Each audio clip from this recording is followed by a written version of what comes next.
vet med is really a diverse subject, profession. The importance of veterinary medicine is not just on the animals, but also on human daily lives.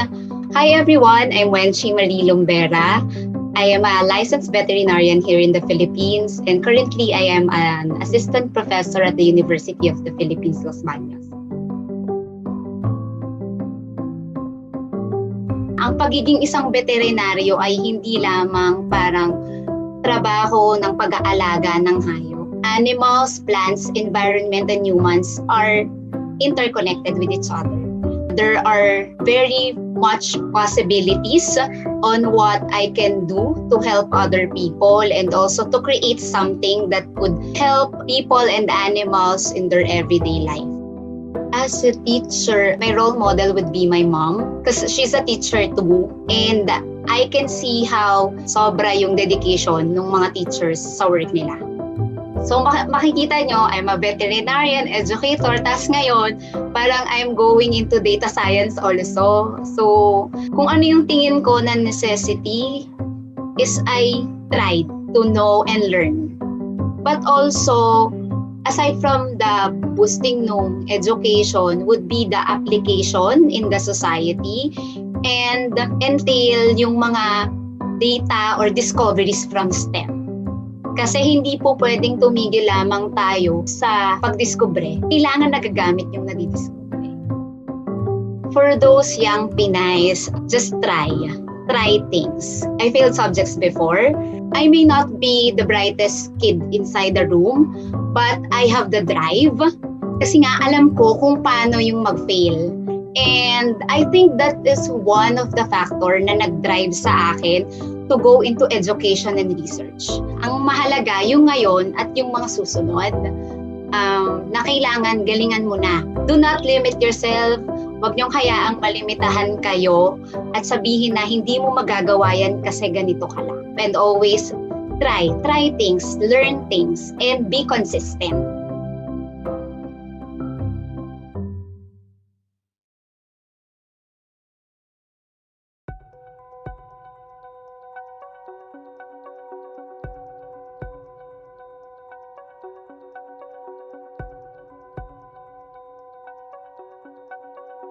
I was very lucky because my professor and his lab, they had a hands-on approach on robotics. So we joined a lot of competitions. And that's where the hands-on experience really matter, because if you don't know what you're working on, if you can't really touch or see what you're working on, it's gonna be harder. So hands-on experience is very, very important. Hi. Hi.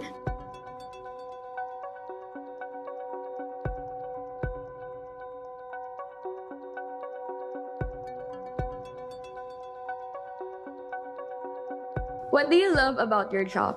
Basically, I don't consider it as a job. I love what I'm doing. It's creating, building, tinkering, analyzing, and problem solving. What is your vision for the future of robotics in the Philippines? First of all, there should be an avenue to specialize in it. So universities should be able to offer courses for robotics. And additionally, there should be opportunities for these specializations to be applied in the industry. And hopefully, we can also be globally competitive in this field.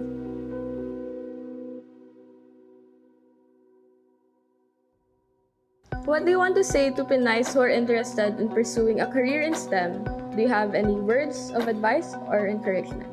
Well, first of all, try to not make gender an issue, because it really isn't if you think about it, because you're just pursuing what you want, right?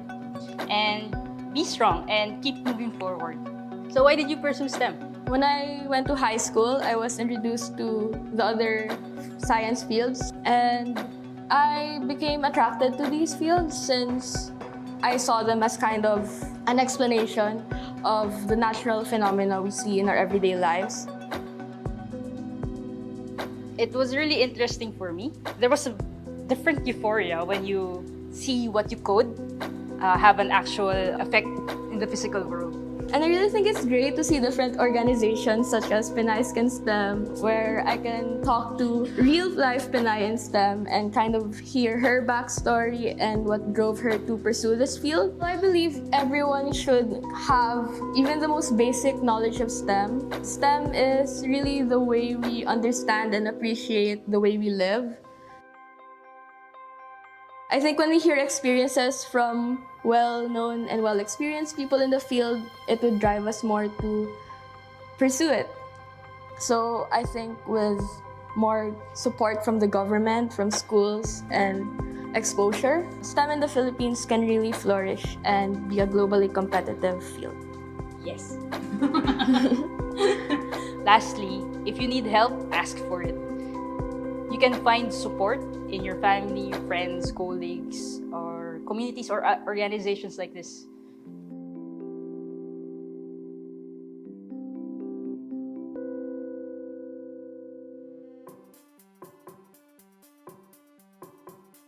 Mammals, animals, people and their behavior, movies, films, TV shows, anything. Whatever it is you're studying, if you find the fun in asking questions every day, and taking nothing for granted, and being curious, and if you can adjust as the world keeps changing, then you can STEM too. Science is a lot of work, but it's a lot of fun work. You might be studying science right now in school. You might be taking tests, answering questions, maybe writing a lab report. But is that what science is really about? Hi, I'm Dr. Inez Ponce de Leon, and I'm from the Ateneo de Manila University. I'm still asking questions about how people understand science, and I do a lot of research in science communication. Science is all about the journey, not the destination. First, you have to think in terms of long-term work, and you have to be prepared for criticism. Your friends, your peers, your fellow scientists won't always agree with how you interpret your findings, and that's okay. It's a scientific method. If you're working in a school laboratory, you might feel that you're following a recipe from start to finish. But in science, these recipes are just the basis for all the work that follows after. Maybe we start with a hypothesis. Maybe we stumble upon something accidentally, like, penicillin, or how a scientist with a chocolate bar in his pocket discovered the microwave. Everything after that is no longer accidental. We plan, we're systematic, and in the end, we welcome the idea that we still have to ask questions because the world will be changing, and by tomorrow, we'll have new work once again. It's in the journey, not in the destination. It's in the methods and the systematic way of thinking, not in the conclusion. When I say systematic, this means that every step that we take always has to proceed logically from the step before it. We have to check every step of the way if what we are doing is correct. How do we do that? Sometimes we consult other scientists. Most of the time, we read what is called the literature. These can be journal articles, these can be textbooks. We always verify before we move forward. In everyday life, you might recognize this kind of methodology.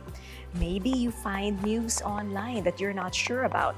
Are you going to tell someone about it immediately? Are you going to share it? Or are you going to check it first? Good scientific habit would tell you, check that fact first, read online, look for other sources, and when you verify those sources of information, make sure that those sources are truthful and trustworthy. And when you verified completely, then and only then can you share it with somebody else. And being systematic means being logical, and that can be called being scientific. You don't have to be in a lab, but you have to think in terms of step by step. When you were growing up, you might have asked lots of questions. Why is the sky blue? Why is the grass green? It's a natural curiosity that everybody has as a child. It seems to be built into our DNA. The need to find out more and ask questions and discover, to look for answers. But in science, we don't know all the answers all the time. What was letter A yesterday might be letter B today. You won't get your answer immediately. The answer didn't come overnight. It came over a long period of time when I finally realized that science is all around me. It's not just inside the laboratory when I set up an experiment. And it's not just in my journal articles that I have to write or the conferences that I have to attend. Be prepared for a life full of adventures and questions. Keep your curiosity. Ask questions and don't be afraid to question people. Don't be afraid to question facts. Always double-check everything. Be prepared to be critiqued, to be asked questions of, to be debated with. Because as the world changes, so does knowledge grow, and you can be part of that journey. Pinays can STEM.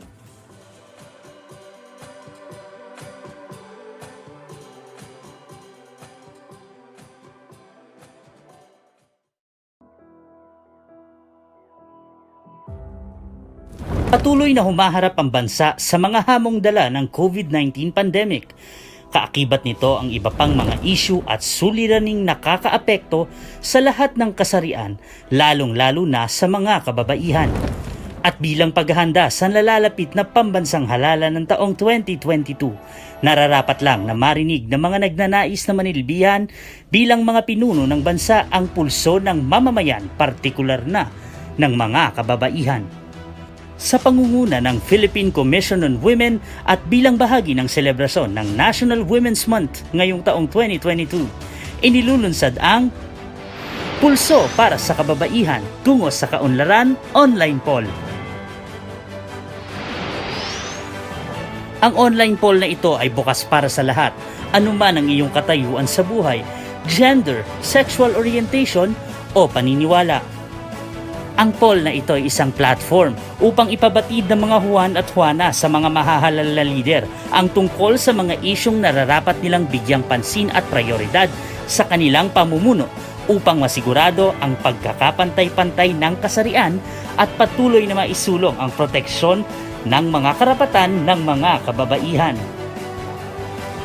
Ito ay nagbibigay ng pagkakataon upang makapamili sa aling mga gender-related issues na nakapaloob sa updated Gender Equality and Women's Empowerment Plan 2019 to 2025 ang nais ng publiko na mapabilang sa mga planong pangkaunlaran ng pamahalaan. Paano sumali sa poll na to? Simple lang. Maaari puntahan ang link na makikita sa inyong screen. Pwede rin itong ma-access sa pamamagitan ng QR code na nasa inyong screen. I-scan lang ito gamit ang QR scanner ng inyong mga smartphone. Pagpasok sa webpage ay ibigay ang mga kinakailangang impormasyon tulad ng kasarian, kasalukuyang tirahan at kinabibilangang edad o age group.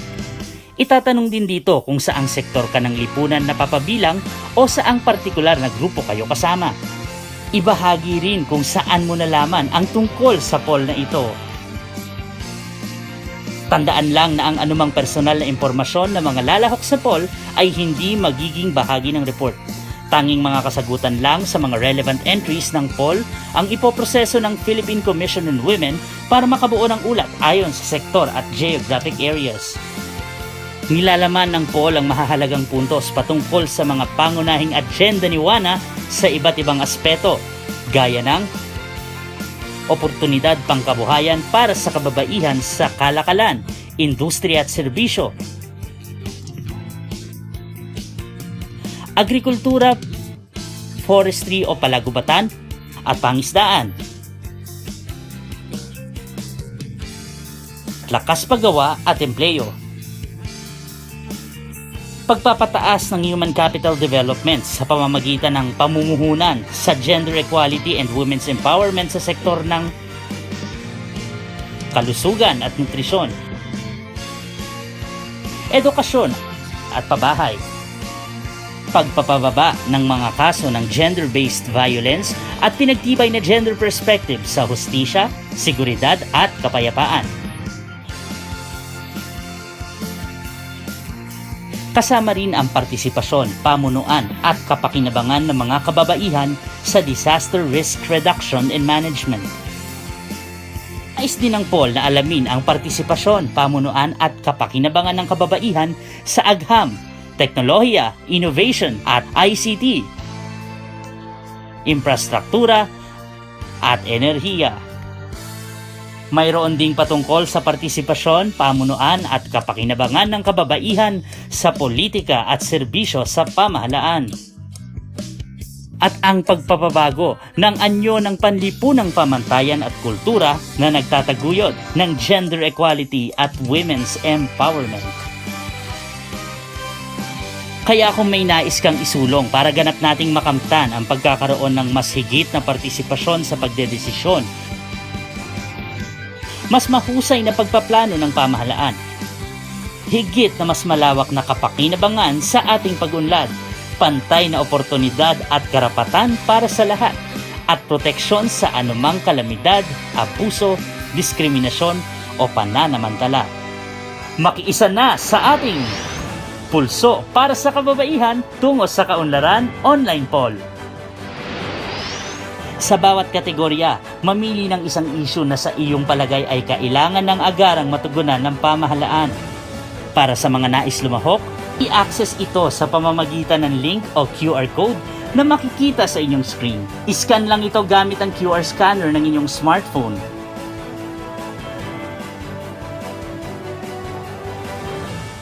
Bukas ang poll na ito mula March 8 hanggang March 25, 2022. Abangan ang resulta nito sa March 31, 2022. Kaya't makiisa sa pagsusulong ng pulso para sa kababaihan.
Paano pang ilabas ka sa apat na sulok ng kahirapan? Alisin ang takip na humahadlang upang maabot ang karangyaan.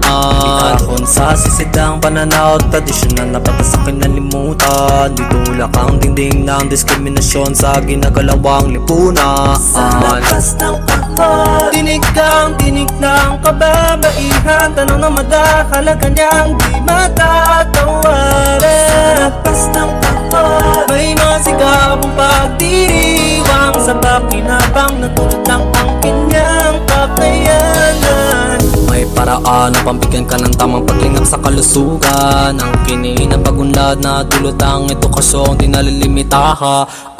Tumakbang palabas sa parisukat na naggustulang kulungan. Patunayan kaya makipagsabayan sa mga pinunong kalalakihan. Sa lakas ng kahon, tinig kang tinig ng kababaihan. Tanong na madahalaga niyang di matatawaran. Sa lakas ng kahon, may mga sigabong pagdiriwang sa pakinabang na tulad ng ang kanyang kakayanan. Panahon panahon ng kahonang media ay pawalang ka ng tuluyan. Ipakita ko ano ang tunay na taglay mong kagandahan. Panahon ng palayain ka sa kahon ng mga batas pang kalikasan.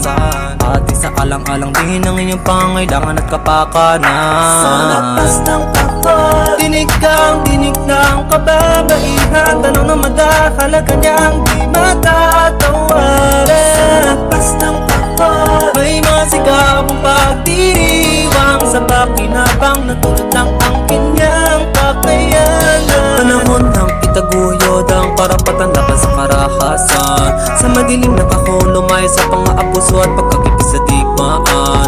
Maging mga munting kababaihan sa mundo'y sumisibo pa lamang. Huwag sa kahon arugain, kundi sa bisig at pag-ibig ng magulang. Sa lapas ng kahon, dinig ng kababaihan. Tanong na madahalaga niyang di matatawaran. Sa lapas ng kahon, may mga sigabong pagdiriwang sa pakinabang na tulad ng ang kanyang Naniniwala ako na dapat may boses din ang mga kababaihan sa mga nililikha at pinapasang batas para sa bayan natin.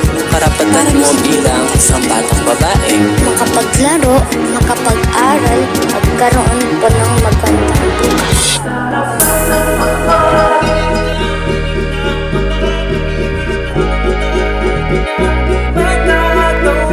Sa lapas ng kahon, may mga sigabong pagdiriwang sa pakinabang na tulad ng ang kanyang kakayanan.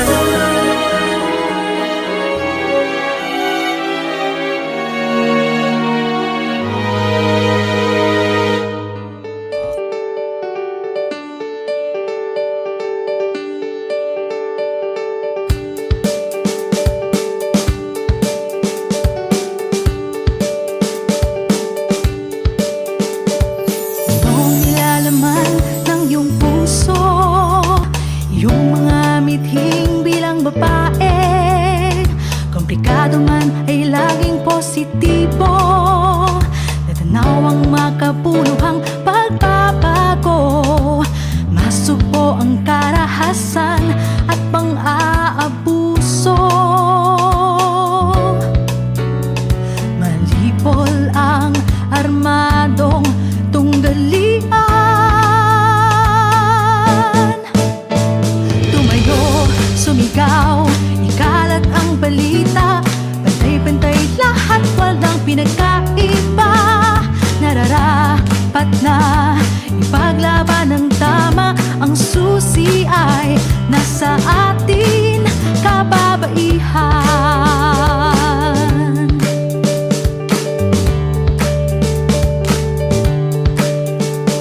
Ligtas na espasyo para sa batang babae. Tamang pagsasanay at edukasyon ay kamitin. Kalusugan at kagalingan ay di may sandabi. Pangangalaga ng kalikasay ating layunin. Pagtibayin ng dignidad at karapatang pantao. Malayang pagdedesisyon at kapangyarihan. Tumayo, sumigaw, ikalat ang balita. Pantay-pantay lahat, walang pinagkaiba. Nararapat na ipaglaban ng tama. Ang susi ay nasa atin, kababaihan. Pagtataguyod sa pampinansyal na katayuan, ekonomiya at kabuhayan. Mga mekanismong pang-institusyon para sa pagsulong ng kababaihan. Sa media ay ang tamang pagsasalarawan. Tumayo, sumigaw, ikalat ang balita. Pantay-pantay lahat,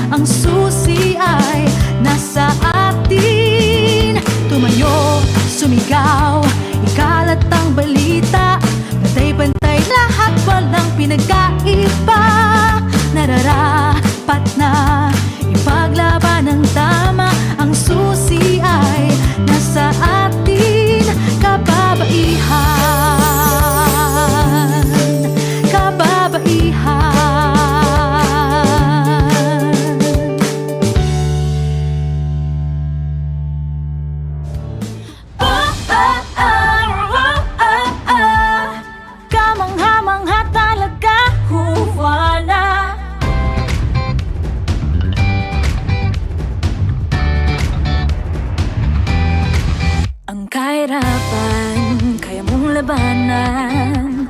Ang iyong karapatan, hindi mo bibitawan. Ang karahasan, di mo papayagan. Ang iyong kaalaman ay sadya mong yaman. Sa dilim mo papansin ang iyong taglay na liwanag. Kumikinang umaapaw sa kagandahan. Sa tibay mo't husay, talisay kang tunay. Mahalaga ka talaga sa ating bayan. Kamangha-mangha talaga, Juana. Di ka kukupas dahil ikaw ay ginto. Ginto. Ikaw ay ginto. Kapaligiran sa'yo'y mahalaga. Bigay mo malasakit na walang katapusan. Kalusugan mo't prinsipyo ay mahalaga. Lahat tayo'y pantay, hindi dapat na iba. Ang iyong kalaman di babahagi sa karamihan. Hindi ka panghihinaan. Kahit ang mga batang kababaihan, may taglading kamangha-mangha. Kamangha-mangha talaga, Juana. Di ka kukupas dahil ikaw ay ginto. Ginto. Ikaw ay ginto. Kaya mong itaguyod ang karapatang pantao. Kung kaya nila, kaya mo rin ito. Kaya't wag mong kalimutan, ikaw ay ginto. Dapat bigyan ng halaga. Lahat ng tayo nagmula sa'yo sinapupunan. Hindi ka may karapatang magdesisyon. Ang bagmo sa ekonomiya ay hindi na iba. Hindi na iba sa aming kalalakihan. Isigaw sa maglambayan ang iyong kakayahan. Sa kaunlaran malaki ang iyong maiambag. Ika'y dito dapat bigyan ng Sa karangalan. tibay mo't husay, talisay kang tunay. May taglading kamangha-mangha. Kamangha-mangha talaga, Juana. Di ka kukupas dahil ikaw ay kamangha-mangha talaga, Juana. Di ka kukupas dahil ikaw ay ginto. Ginto. Ikaw ay ginto. Ginto. Ginto. Ikaw ay ginto. Ikaw ay ginto.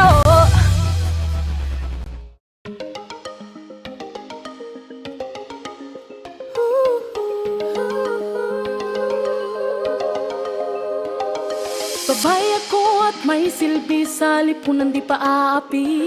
Isinusulong ko mga layunin, karapatan sa mga usapin. Sa edukasyon at pagsasanay, sa kahirap ang kalusugan taglay. Pakikipaglaban sa karahasan, pati sa matungtong galian. Babay ako may panindigan, di matitinag kailan pa man. Babay ako na may karapatan, may boses, may kakayahan. Malakas ang loob, pusong totoo, kayang-kaya ko, si Juana ako. Sa buong bansa at buong mundo'y pagsigawan, si Juana ako.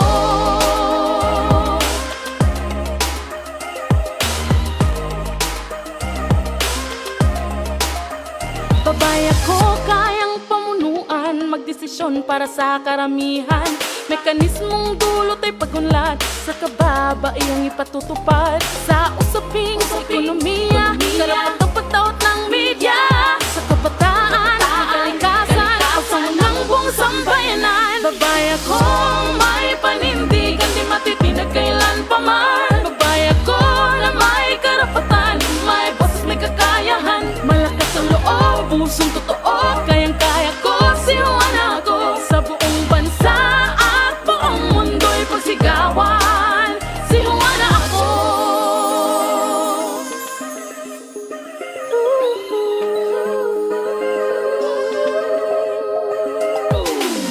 Si Juana, babaeng palaban, ang hamon ng buhay dito susukuan. Kung may kapal sa'yo'y nananali, handang harapin anuman ang palaki. Si Juana, babaeng palaban, ang hamon ng buhay dito susukuan. Si Juana ka, si Juana ka. May panindig, hindi matitinag kailan pa man. Babae ako na may karapatan, may boses, may kakayahan, malakas ang loob, pusong totoo, kayang-kaya ko. Si Juana ako, sa buong bansa at buong mundo'y pagsigawan. Babae ako,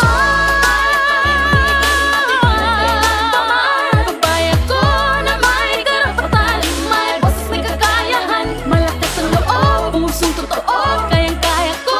Si Juana ako, sa buong bansa at buong mundo'y pagsigawan. Si Juana ako, si Juana ako, si Juana ako, si Juana ako,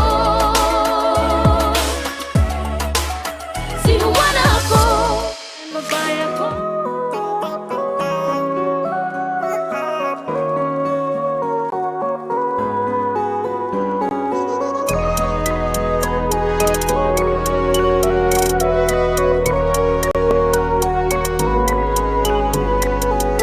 Pas ng kapal, tinig ng kababaihan, tanong ng madahalaga niyang di matatawaran. Pas ng kapal, may mga sigabong pagdiriwang sa pakinabang na tulad ng ang kanyang kakayanan. May paraan upang bigyan ka ng tamang paglingap sa kalusugan. Ang kininang pagunlad na tulad ng edukasyong di nalilimitaha.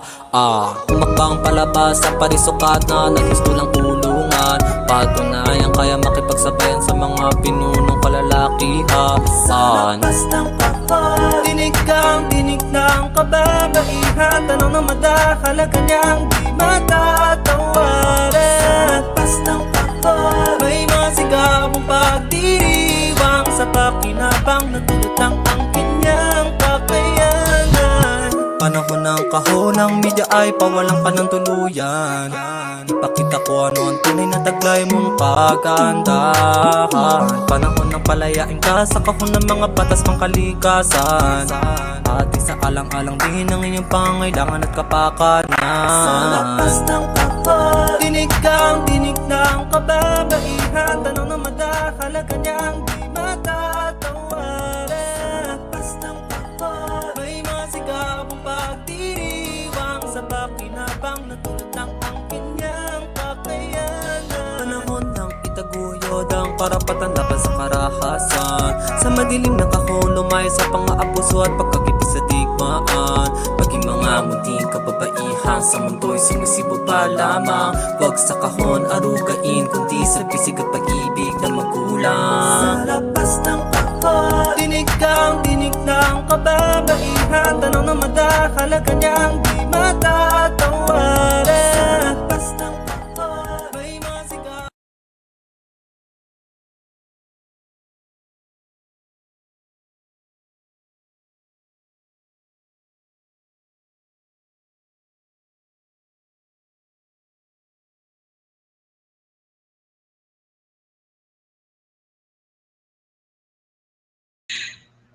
Good afternoon, magandang hapon. Stay hydrated po dahil sa napakainit na panahon.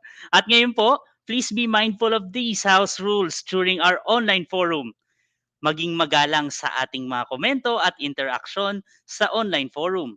Para sa ating game mamaya, siguraduhin na ninyong sundin ang instructions para kwalipikadong manalo.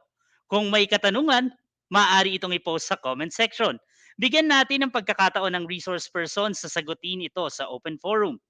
Maaaring makuha ang kopya ng presentation materials ng mga speakers sa National Women's Month Celebration webpage sa www.pcw.gov.ph.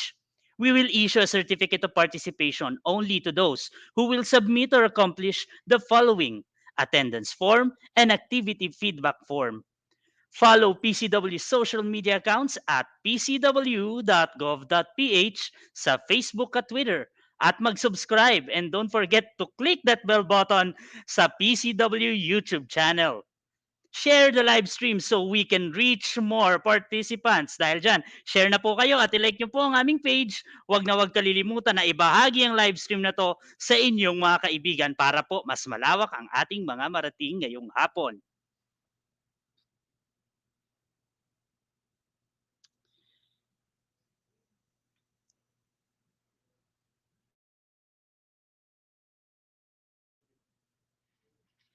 Magandang hapon sa inyong lahat. Napakainit ng panahon pero ina-expect namin magiging mainit din ang aming pagtanggap or ang inyong pagtanggap sa aming live stream.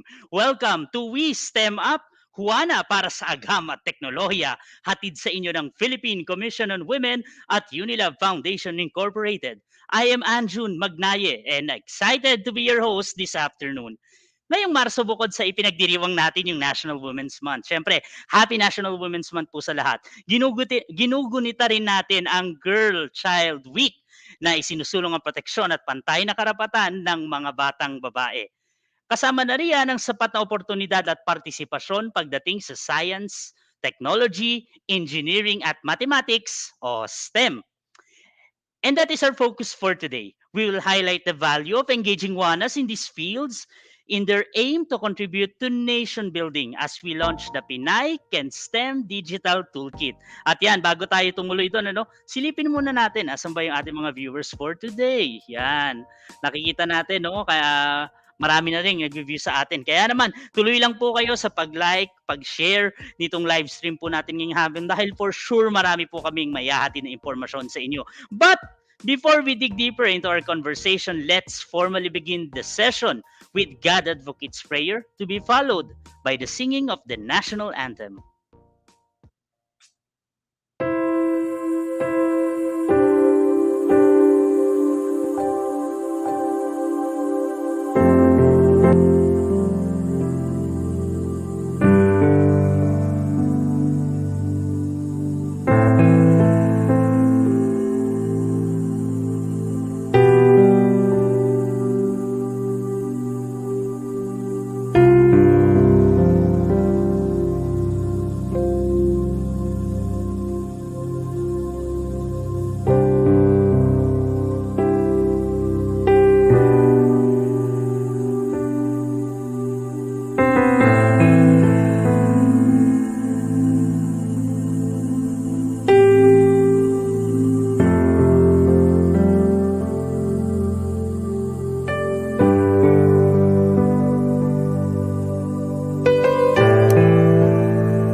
Noon pa man, malaki na ang naging bahagi ng mga kababaihan sa lipunang Pilipino.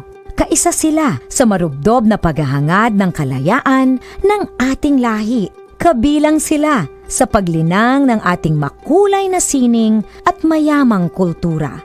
Kasapi sila sa pagtataguyod ng mga adhikain ng kapwa mamamayan at sa pagtugon sa mga pangangailangan ng lipunan. Katuwang sila sa pagtuklas sa mga larangan ng agham at medisina. Kapanalig sila sa pagpapairal ng batas, karapatan at katarungan para sa lahat. Kabahagi sila sa paglilingkod sa bayan at sa pagpapanatili ng demokrasyang Pilipino. Sa paglipas ng panahon, hindi nagmaliw ang kanilang pag-ibig sa ating inang bayan. Mga kababayan, ito ang alay ng mga kababaihang Pilipino para sa bayan. Tumayo po tayong lahat at sabay-sabay nating awitin ang pambansang awit ng Pilipinas.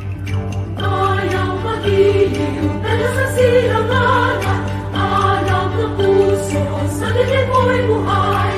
Lupang hiniram, gulat na ng magiging, sa manlulupi, di ka magsisingil, sa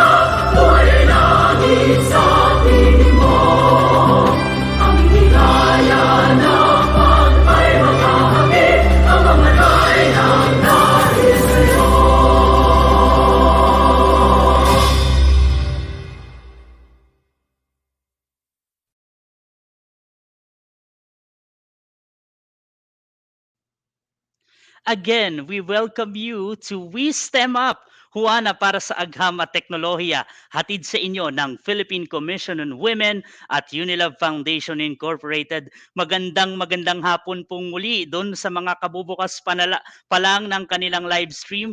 Huwag niyo po kalimutan na ibahagi ito doon sa mga nakaka-reach sa inyo, lalo na dito sa aming internet. And I'm sure you're all excited for this session, especially to our youth audiences here, yung mga kabataan po natin na nanonood ngayon. To set our agenda today and welcome you all, we have the chairperson of the Philippine Commission on Women, our chairperson, Sandra Sanchez Montano. Ma'am, good afternoon po. You now have the floor.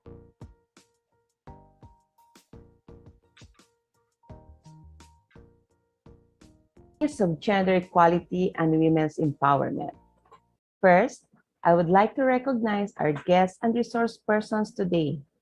The LG Undersecretary for Mindanao Affairs and Special Concern, USEC Marjorie Halos-Hos, PCW Executive Director, Attorney Christine Newson Chavez, Unilab Foundation Executive Director, Ms. Lilibeth Aristorenas, Professor Chona Vince Cruz Abiledo, UP College of Medicine, Dean Dr. Charlotte Chong, and Ms. Diane Aguas of Unilab Foundation's STEM plus PH. As we continue to observe the National Women's Month celebration, the Philippine Commission on Women encourages everyone to honor all Juanas and recognize their valuable contributions in the society. It is the time to highlight Juanas who are breaking the glass ceiling, Juanas who work for and take care of their families, Juanas who serve in the frontliners, Juanas who are catalyzing changes in the field, and Juanas who help build the nation in their own way. But the National Women's Month is also a platform and a call to action, a call to strengthen efforts towards gender equality and women's empowerment.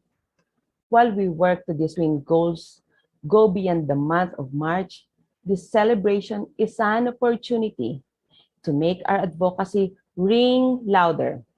It's time to discuss what remains to be done to elevate the lives of Juanas in our journey towards inclusive and sustainable development.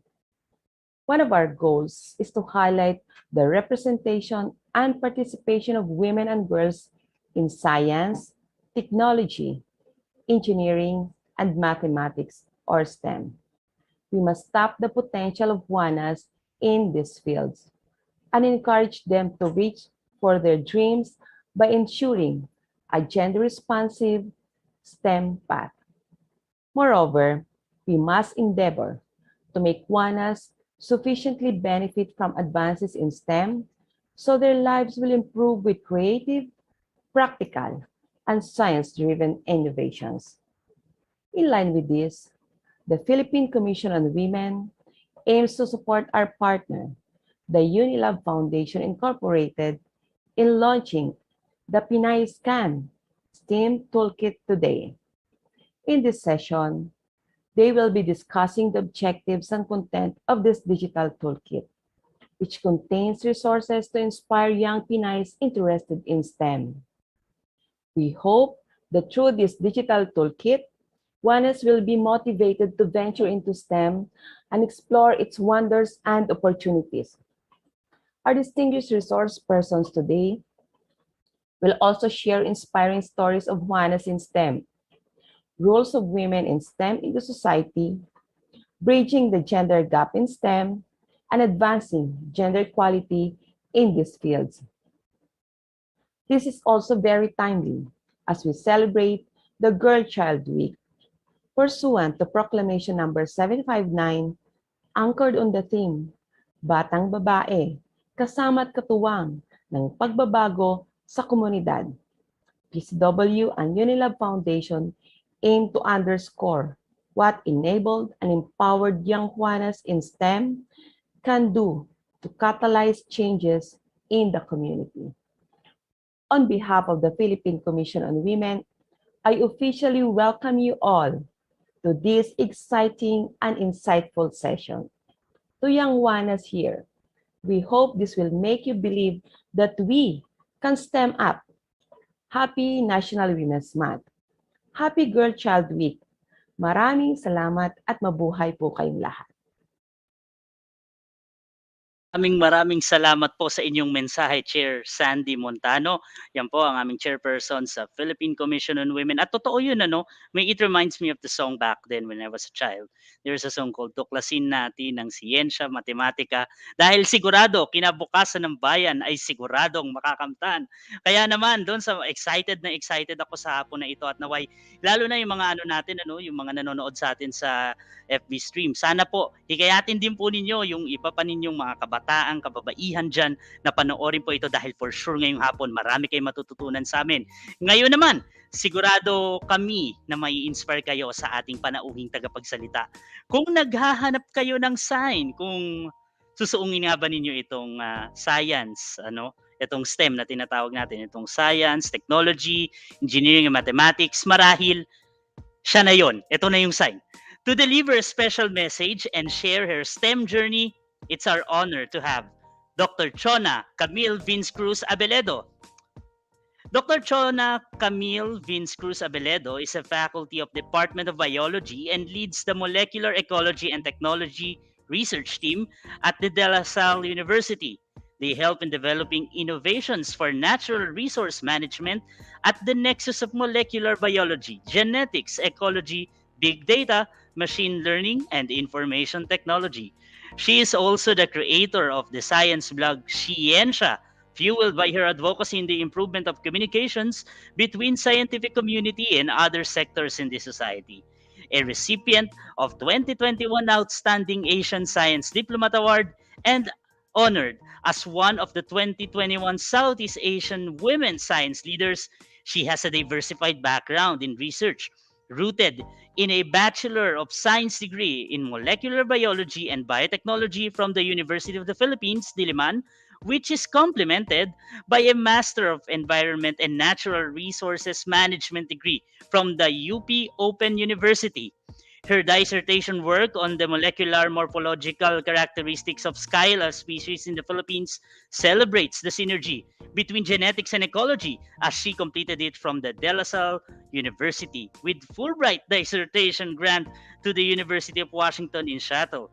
Invitations from this dissertation won her the DOST Pierce 2015 Outstanding Research and Development Award for Emerging Technologies.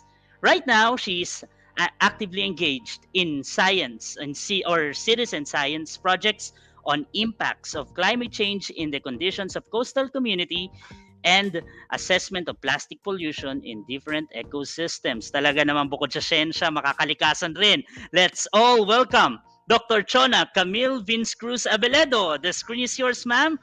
Magandang hapon po. Magandang hapon po sa inyong lahat. Maraming salamat, Anjun, for that very generous introduction. Thank you po. Thank you. At this point, parang ako ba talaga yung ini-introduce ni Anjun? Nakakataba po ng puso. Maraming salamat po. Pero ito po ay oras na ninyo. Kaya ma'am, you now have the floor. Thank you so much, Anjun. Good afternoon, everybody. One thing that I can recall from my recent activities with young students all over the Philippines is pag tinatanong ko sila or sinasabihan ko sila na mag-drawing nga kayo ng isang scientist. Try to draw what a scientist looks like. Nagugulat ako na most of the times, the scientists that they try to draw would look like Albert Einstein or some male Caucasian cartoon character. Some of them would draw Iron Man or even si Elon Musk. Some millennials would draw Dexter, which is a cartoon that we loved growing up, and sometimes even Bill Nye. As a Pinay in STEM, these drawings can sometimes make me sad. Bakit hindi babae? Bakit hindi Pilipina ang dinodrawing nila? But again, it doesn't really surprise me considering that there is 30% less women and girls who are portrayed as scientists and engineers in popular media. 30% less in TV, in movies, in magazines, or even in fiction books. But I think the Unilab and Philippine Commission for Women project that we have now has the potential to try and solve this problem. Magandang hapon po ulit sa inyong lahat. Ako nga pala si Juana. My name is Juana. I'm a teacher for 14 years now in college sa De La Salle University. I'm a scientist and a lot of my work has been described earlier by Anjun. But as a scientist, our ultimate goal is to help fishers and farmers in the Philippines develop affordable and sustainable solutions to a lot of their production problems. And I'm also a YouTuber. I have a tiny channel called Ciencia, where I try to share the amazing, magical things about science and biology to my audience.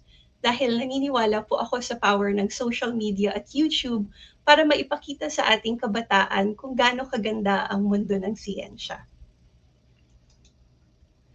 Andito po ako ngayon para magkwento. I'm here to tell you a story about how I became a scientist and the myths that I encountered along the way.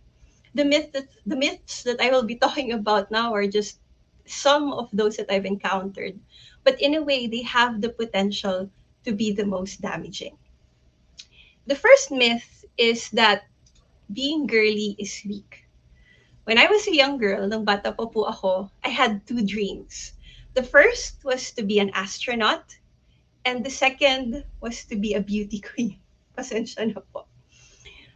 Gusto kong maging astronaut because I had a fascination with space. I wanted to be an explorer and go outside of the confines of planet Earth.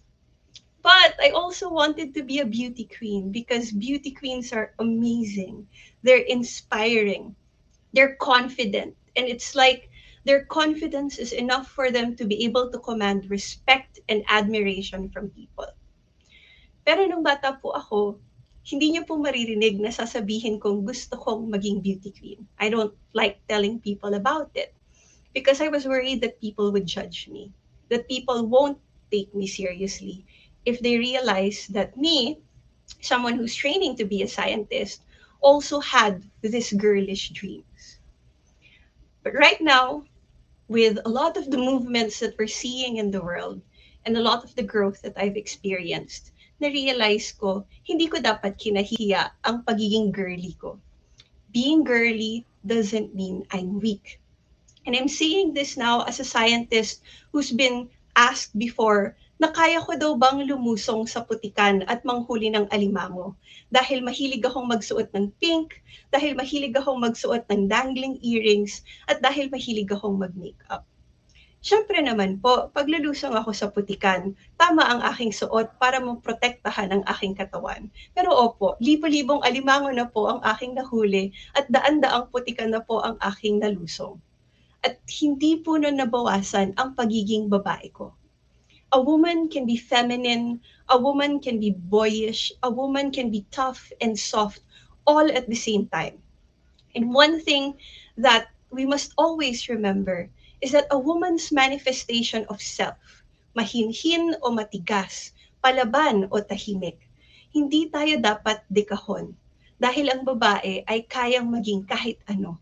At higit pa sa lahat, our strength goes beyond our physical appearances. Now from there, another myth that I've encountered as a scientist is that kailangan lumabas muna ako sa Pilipinas para maging isang karespe-respeto at magaling na scientifico. Do I need to go outside of the Philippines and study abroad in order to be a good scientist or a respected scientist? Now, studying abroad and studying locally both have their strengths. If meron kang opportunity, if you have the opportunity to study abroad, it would expose you to other cultures and you would grow from this exposure to other cultures. You will also get to learn about alternative techniques in the laboratory or in the field. And this is exciting because you will now have the wisdom and the knowledge to bring that home. And also for our young scientists, going overseas is also your path to independence. Walang mommy, daddy, tita, lolo, or lola na maglalaban ng damit mo, magluluto ng pagkain mo. Ikaw lahat ang gagawa.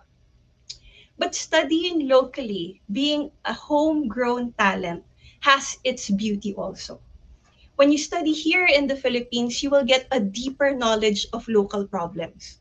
Araw-araw kang gigising sa kanila. And the more exposed you are to them, the more appreciation you would have sa mga tao, with the people who are bearing these problems and trying to solve them on their own. You will also get an early awareness of local processes, paano mag-submit ng research proposal sa DOST, paano magbigay ng talk sa isang local event, how to communicate with the right people and talk to the correct government or local agency. Lahat yan matututunan mo if you study here in the Philippines. And because of this, because of your awareness of local processes, studying locally would also give you an advantage because it would be easier for you to integrate with local systems. Alam mo ang problema, alam mo ang proseso, madaling makahanap ng lugar. It would be easier for you to figure out the best way for you to make a difference as a scientist. So at the end of the day, do you have to go abroad in order to be a good scientist? It would help, but it's not a requirement. Because in order to be a good scientist, you just have to be committed to it. You have to be passionate about your journey, and you basically just have to do you. Now, I was blessed enough to have done both. I've studied abroad for a short period of time through a Fulbright grant. And I was also able to study locally for a huge portion of my PhD. And so I was able to take advantage of both worlds. But a lot of people would always ask me, Doc, bakit ka bumalik? And some of those questions were actually even a little painful because some of them would insinuate that maybe I wasn't good enough to be a scientist overseas, kaya ako umuwi.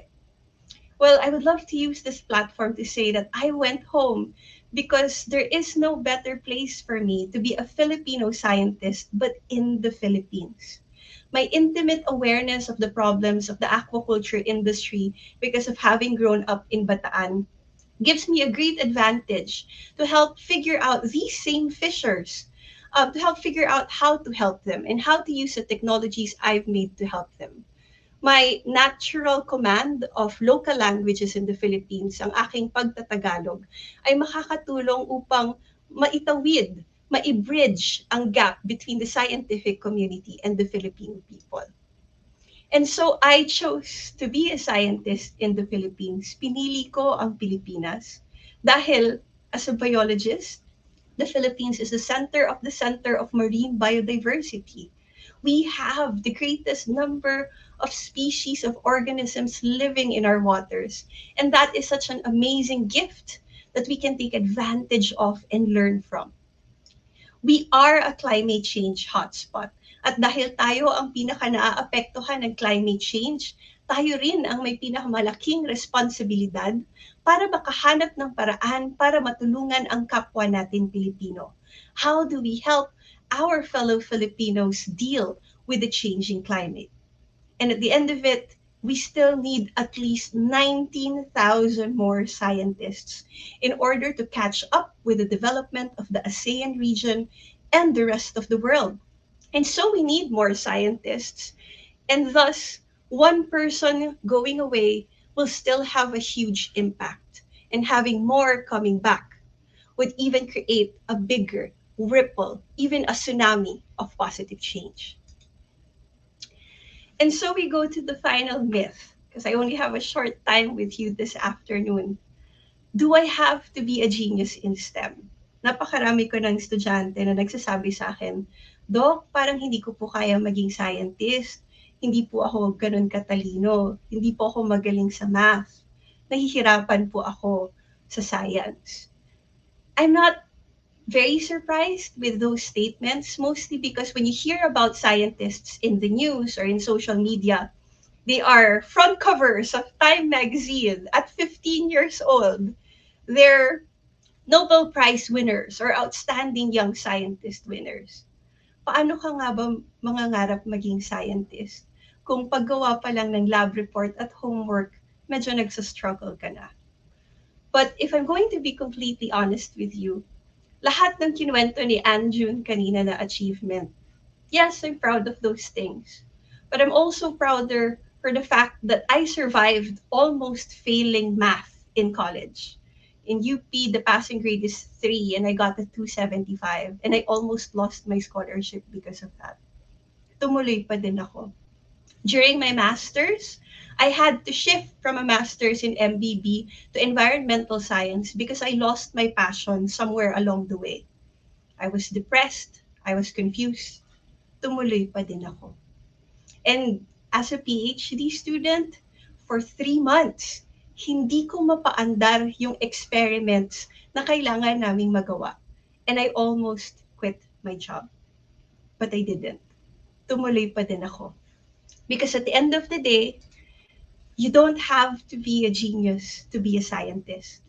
To be a scientist, you have to be curious about the world. Bakit ganito? How does this experiment work? How does this living thing react to climate change? How do we grow better food for the next generation? Having those questions in your mind and being curious about the answers will make you a good scientist. You also have to be committed to uncovering the truth. Kahit mahirap, kahit paulit-ulit, basta gusto mong malaman ang totoong sagot. Kung kaya mong maging matyaga, ikaw ay isang magiging kapaki-pakinabang na siyentipiko. You will be a very good scientist as long as you are resilient enough to pursue truth. And finally, we make mistakes. But what makes us good scientists is the fact that we can learn from these mistakes. We are better than our mistakes because we are capable of growth. Because at the end of the day, science is not perfect. Science is not truth. Science is the search for truth. And we are always limited by the technology, the funding, whatever limitations that we have. And so most of the times, we only get a fraction of the truth. And with new discoveries, we see more and more. And that's why science changes all the time. And now, bilang isang Pinay na scientist, bilang isang Pinay in STEM, ang pangarap ko ay balang araw, when I ask young students, when I ask children to draw what a scientist looks like, sana babae ang i-drawing nila. I hope I see women scientists in their drawings. And sana Filipina. And sana ang i-drawing nila, sarili nila. And I really do believe that the Pinays Can STEM Toolkit would help that. So maraming salamat po. Thank you very much for having me in this afternoon celebration. I am so honored to share this afternoon with you. Thank you very much.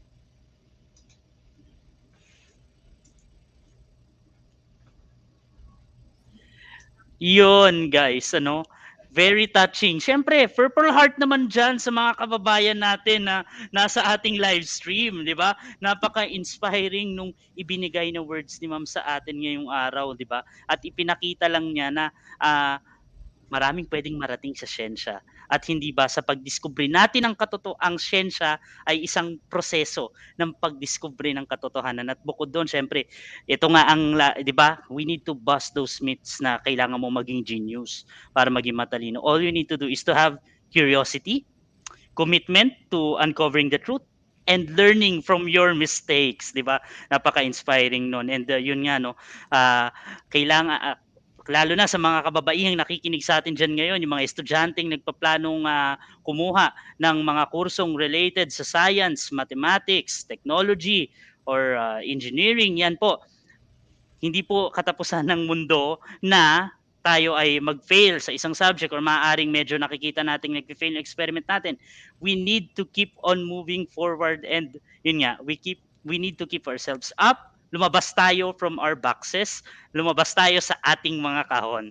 Yun, maraming salamat po sa inyong ibinahagi sa amin. Nakaka-inspire ang hapon na to. Thank you very much, Dr. Chona, Camille Vince Cruz Abeledo, maraming salamat po at malaki pong pribilehiyo na marinig namin ang inyong mga ibinahaging experience ngayong hapon. Purple Heart naman dyan sa mga viewers natin. Yan. Bumabaha tayo ng love, ngayon, no? Ng love sign, yan. Ang daming purple sign at maraming nakaka-appreciate sa story ito. Ma'am, maraming salamat po. Again, it's our privilege to have Dr. Chona Camille Vince Cruz Abeledo.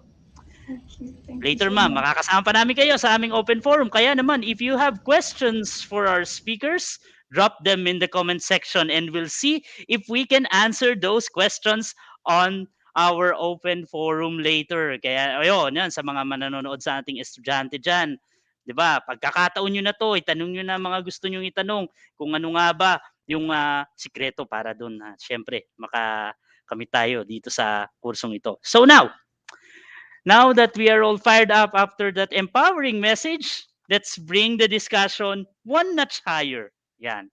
Alamin natin paano nga ba natin maisusulong ang gender equality sa STEM at gaano nga ba kahalaga ang mga Juana sa sektor na ito, gaya nung na-discuss na kanina. Our speaker for this session, leads the Unilab Foundation in paving the way for healthier, future-ready, and more inclusive Philippines through its innovative and impact-driven programs focused on addressing gaps in health, education, and opportunity. At present, she is the board member of Center for Integrated STEM Education or SYSTEM, Project Inclusion Network, Inclusion Initiative Incorporated, and former trustee of League of Corporate Foundation. Before joining the foundation in 2017, Ms. Aristorenas established the Teachers Gallery and Inclusion Initiative in the Philippines, both founded on her advocacy for inclusive education. As we speak about it, she also worked closely with UNICEF and the Asia Foundation in carrying out educational programs for marginalized sectors of society, such as persons with disability and young people for economically disadvantaged backgrounds. She has graduate degrees in business administration from the University of the Philippines and human services from University of Massachusetts. Previously, she received the Book Award for Outstanding Academic Performance and also the Boston College Award for Outstanding Community Service, both from University of Massachusetts. Yan.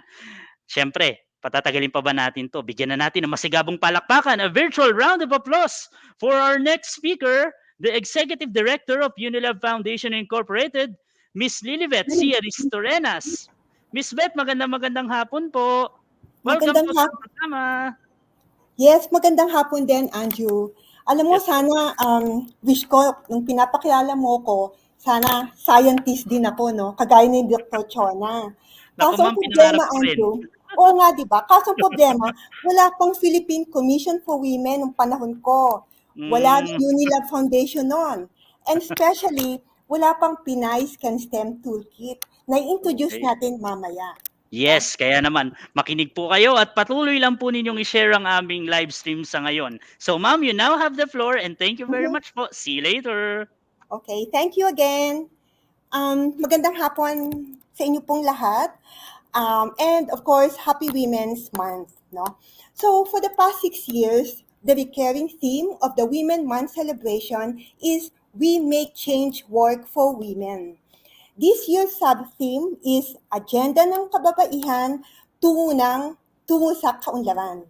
At Unila Foundation po, women's progress is non-negotiable.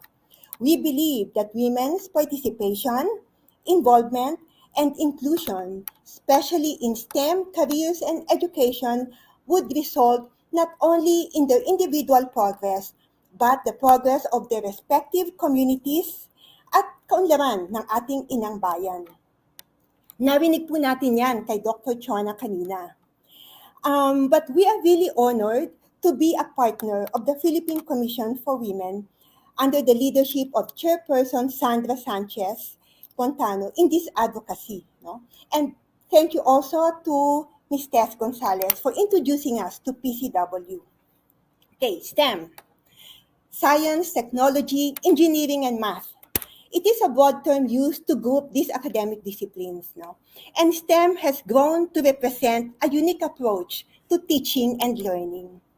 Even in this diverse and universal field, women and girls remain underrepresented and disadvantage. In 2019, the Women in STEM baseline study we conducted with the Philippine Business Coalition for Women Empowerment, Philippine Women's Economic Network, and UP Center for Women Study Foundation revealed that there is a lack of gender-responsive policies in the workplace, and STEM remains to be a male-dominated, where women are behind in leadership positions and opportunities at work. Despite several laws that provide enabling mechanisms to women, they still struggle to have access to, gain control, and benefit from workplace resources, especially in positions of power and influence. A further study on the perceptions of the Filipino youth around STEM and the need to understand it, conducted in 2020 by Unila Foundation, revealed that although there is no significant difference between males and females having interest in STEM in early grade levels, females are more likely to drop off in choosing STEM careers. This can be attributed to the lack of confidence in their technology, engineering, or math skills, and the lack of awareness of STEM-related careers. A lot of resources and studies published online only affirms one thing, isa lang po ang mensahe. In the field of STEM, women are still considered a minority. Furthermore, in every aspect of a woman's development, a lot of obstacles hinder her from achieving her full potential in creating career in STEM. Number one, the lack of support towards women's capabilities. Two, the global digital divide. And three, the existence of harmful gender stereotypes and biases stemming from traditional beliefs such as society's perception on family roles and on female and male careers. Unila Foundation believes that women are integral members of society and their productive roles are just as valuable as that of men's. Especially in STEM, women's contributions encompass not only in administrative work, but also in exacting changes in society through invention, innovation, and integration. That is why Unila Foundation prides itself on STEM plus PH, our centerpiece program in the foundation that aims at expanding the pool of STEM learners and innovators in the country.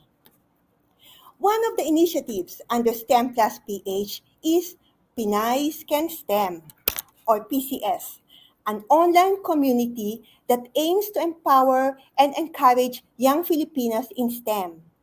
Since 2020, PCS has been sharing informational content, inspiring STEM stories, and resources online to further motivate young girls in STEM. In 2021, Pinays Can STEM partnered with the Philippine Commission on Women to empower more young women into choosing STEM careers. Born from that partnership is the Pinays Can STEM Toolkit, a digital resource for every young girl interested in STEM. This afternoon, we are actually excited to announce the launch of Pinays Can STEM Toolkit, made for every young Pinay in STEM. The toolkit provides content and resources ranging from stories, tips, and other informational materials to inspire young Pinays interested in STEM. This toolkit is another step closer to gender equality and women's empowerment. We hope that through this resource, more women and girls would realize their place in science, technology, engineering, and math. And that it is not on the sidelines, but rather on the spotlight, that there are role models they can look up to, of course, Dr. Juanas there, and aspire to be, and that there is a community that is willing to support their dreams and aspirations to fulfill their maximum potential. More than everything, organizations and institutions such as the Unila Foundation and the Philippine Commission for Women should come together to promote gender equality in STEM, because women in STEM play a big role in nation building. We now have the opportunity to work together and build a better world that fosters an environment for young girls to thrive, be successful, and be accepted in STEM, for them to feel welcome in any field they choose to be in, for them to live in a world where we won't need to label female or male, and in any career or profession. Let us start encouraging them to speak out, take space, and achieve results in STEM. May we have more women engineers, architects, scientists, and other STEM professionals. So, stand with us and advocate for an equal future for girls in STEM. Sama-sama po nating ibangon, itaguyod, suportahan ang mga Juana para sa Agham, Teknolohiya, Inhinyero at Matematika. Once again, good afternoon to all of you. Over to you, Anjun.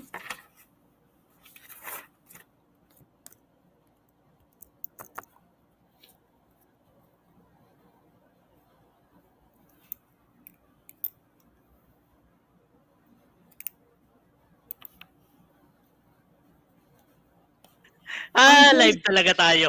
Yes, ma'am. Yan, finally. Maraming salamat po sa inyong ibinahagi sa amin. And yun nga, no, malaking bagay yung mga gantong advocacy effort na ginagawa po, both public and private partnership, para po mas mapalaki pa yung partisipasyon ng mga kababaihan, lalo na sa field ng STEM, kasi nga let's accept the fact, lalo na sa sektor na to ay medyo minority pa nga rin yung mga kababaihan. Kaya naman lalong ito malaki ang tulong nito, at naniniwala ako na itong Pinace STEM na ilo-launch natin mamaya ay makakatulong lalo na dun sa mga aspiring scientists natin or technologists natin, yung mga engineers at yung mathematicians na kunin itong field nito para naman masubukan nila, dahil encompassing itong STEM, hindi ba? Marami tayong problema sa bansang ito na malulutas sa pamamagitan ng STEM. Hindi po ba, ma'am? Agree. Totally agree, Anjun. Yes. Opo. And ma'am, maraming salamat po doon sa inyong ibinahabi. Maraming salamat po. Executive Director Lilibet Aristorenas ng Unilab Foundation Incorporated. Maraming salamat po at magandang hapon. Nako, excited na talaga kami para sa paglo-launch po ng Pinay Can STEM Toolkit. Maya-maya lamang po yan. Pero before we go to the launching of Pinays Can STEM Digital Toolkit, how about some energizer? Yan, ang inaabangan ng lahat. Bukod doon sa ating Pinay Can STEM Digital Toolkit. Ano muna tayo, no? Magbanat-banat muna tayo ng buto ng ating isipan. Kung may buto man ang ating isip, magbanat-banat muna tayo ng ating mga brain cells for this afternoon. We call this game, Who's This STEM Lodi? So, sino nga ba itong mga Lodi na ibabahagi namin sa inyo ngayong hapon? Sasagutin po mga tanong na yan. Kaya naman di ko na patatagalin pa. Narito ang mechanics natin para sa game. Una, ipapakita namin ang bawat tanong sa screen. Pero, huwag po ma-excite bago po kayo sumagot. Hintayin munang lumabas ang marker sa ating Facebook page. Yan. Yan, yung nakikita ninyo dyan. Yan po yung itsura ng marker natin sa ating Facebook page para ma-count o masali ang inyong answer. Sasagot lamang po kayo pag nakita nyo na yung sign na yan. Okay? So, ganyan po yung itsura. The first one to post the correct answers below the marker will win. May nakatalaga po kaming team na magbabantay sa mga makakasagot at magbe-verify kung sino nga ba ang mapalad na nanalo. Kukuha rin po sila ng screenshot ng sagot ng winner as proof. Paalala, tanging mga comments lamang sa Facebook live stream. Hindi po sa Twitter or YouTube ang aming isasali kaya pasok na kayo dito sa aming live stream sa Facebook. Tandaan na isang beses lamang po pwede manalo ang isang participant sa session na ito. At para bigyan ng chance ang ating external stakeholders, hindi po qualified sumali ang mga kawani at opisyal ng PCW. Each winner will receive prizes from PCW and Unilab Foundation, pero maipapadala lamang po namin ito kung ang inyong mailing address ay nasa Pilipinas. I-announce po namin ang winners maya-maya bago matapos ang ating online forum. So, ready na ba kayo? Ready na ba kayo dyan? Yan, nakikita ko. Yan, comment kayo. Game na? Game na! So, here is our first question for the Who is Your STEM Lodi? Ang unang tanong, Who is the Pinay behind the delicious banana ketchup? Nako, nagugutom ako. Tanghaling tapat, hindi pa ako nanananghalian. So, who is the Pinay behind the delicious banana ketchup? Ayan na. So ito, sisimulan na natin yan. And now you can now post your answers at the marker. Go! Lumabas na po ang aming marker, kaya naman po sagutin ang questions. Go, go, go! Nako, malinamnam yan. Masarap yan pag bagong prito yung fried chicken. Sa Europe ang tawag dyan, banana sauce. Pero dito sa atin, banana ketchup. Ako, napakasarap niya, lalo na sa nilutong pork chop. Minsan, inuulam din yan sa kanin, hindi ho ba? Talaga namang Pinoy na Pinoy ang version na yan ng ketchup. Sa atin ay banana ketchup. Nako, paboritong-paborito ko yan nung bata ako. May nanalo na! May nanalo na! Sabi nga paborito nating tagline. Na, may nanalo na at ang nakasagot. At ang ano nga ba ang sagot? Yan. Ang sagot po ay si Maria Y. Orosa. Yes! Maria Y. Orosa was a food scientist, inventor, chemist, pharmacist, and a war hero din po. She was known for inventing the famous banana ketchup, a cheaper and sweeter alternative for Filipinos, as well as saving the lives of thousands of Filipinos and American soldiers through her food products. She is also known for inventing the calamansi juice powder, soyalac, oroval, and clarosa, and their preservation techniques of food like adobo, dinuguan, kilawin, at escabeche. So yan guys, kapag nakita niyo yung banana ketchup, Pinay po ang nasa likod niyan at isang wartime hero po. Kaya naman, bigyan natin ng pagpapahalaga ang ating mga bayani at siyentista na nagmula sa ating bansa. Si Maria Y. Orosa, ang kababaihang nasa likod ng banana ketchup. Second question na po tayo. Umiinit ang ating hapon kasing init ng temperatura sa labas. Second question. Yan. Who was the first Filipino woman to be admitted to Harvard Medical School and was also the first female national scientist? Again, ulitin ko yung tanong. Who was the first Filipino woman to be admitted to Harvard Medical School and was also the first female national scientist? Let's now have our marker. Okay, posted na yung marker. And you can now answer this question. Go, go, go, mga kababayan natin dyan, sa mga nanonood po sa Facebook page. Yan, malaking chance ninyo. Okay, yan. So, syempre, yan, we're just waiting for your questions. Alam nyo, malaking bagay din ito. Dahil, biruin nyo, sa kauna-unahang pagkakataon, siya naging dahilan kung bakit tumanggap ng kababaihan ng Harvard Medical School na siyang kauna-unahan po sa mundo.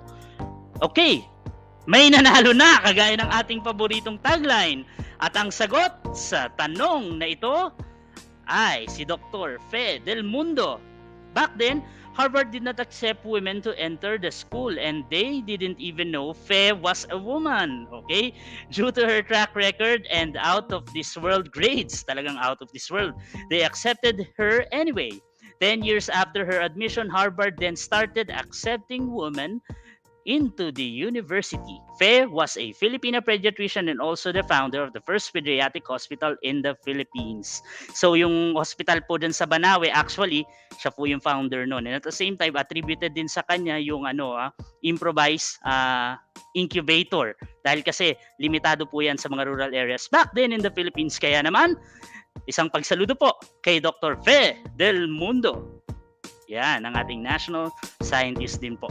So, pangatlong tanong na. Banat-banat na po ng isip. Ito pa ang karagdagan tanong, number 3. Question number 3.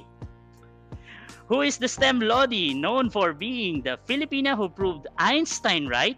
Napatunayan niyang tama si Einstein after her work confirming his theory of relativity last 2010. Again, I shall repeat the question. Who is the STEM Lodi known for being the Filipina who proved Einstein right after her work confirming his theory of relativity last 2010? So, let's wait for the marker to be posted. Posted? Okay, and go! You may now answer the question. Yes, yan po, no? Alam nyo, matagal lang pinagtatalunan nyo regarding dyan. High school pa lang ako. And may nakasagot na, may nanalo na. Okay, announce po namin yan. At ang sagot sa katanungang ito ay si Dr. Reina Reyes. Dr. Reina proved Einstein's theory of general relativity, which describes the relationship between gravity, space, and time. She and her group analyzed data from 70,000 galaxies and found that they were clustered and grouped together across the universe, exactly as Einstein theory had predicted. Napakagaling talaga ng Pilipinang scientist. Kaya naman, isang pagsaludo, Dr. Reina Reyes. At let's proceed to question number 4. Ika-4 na katanungan para ngayong mainit na hapon.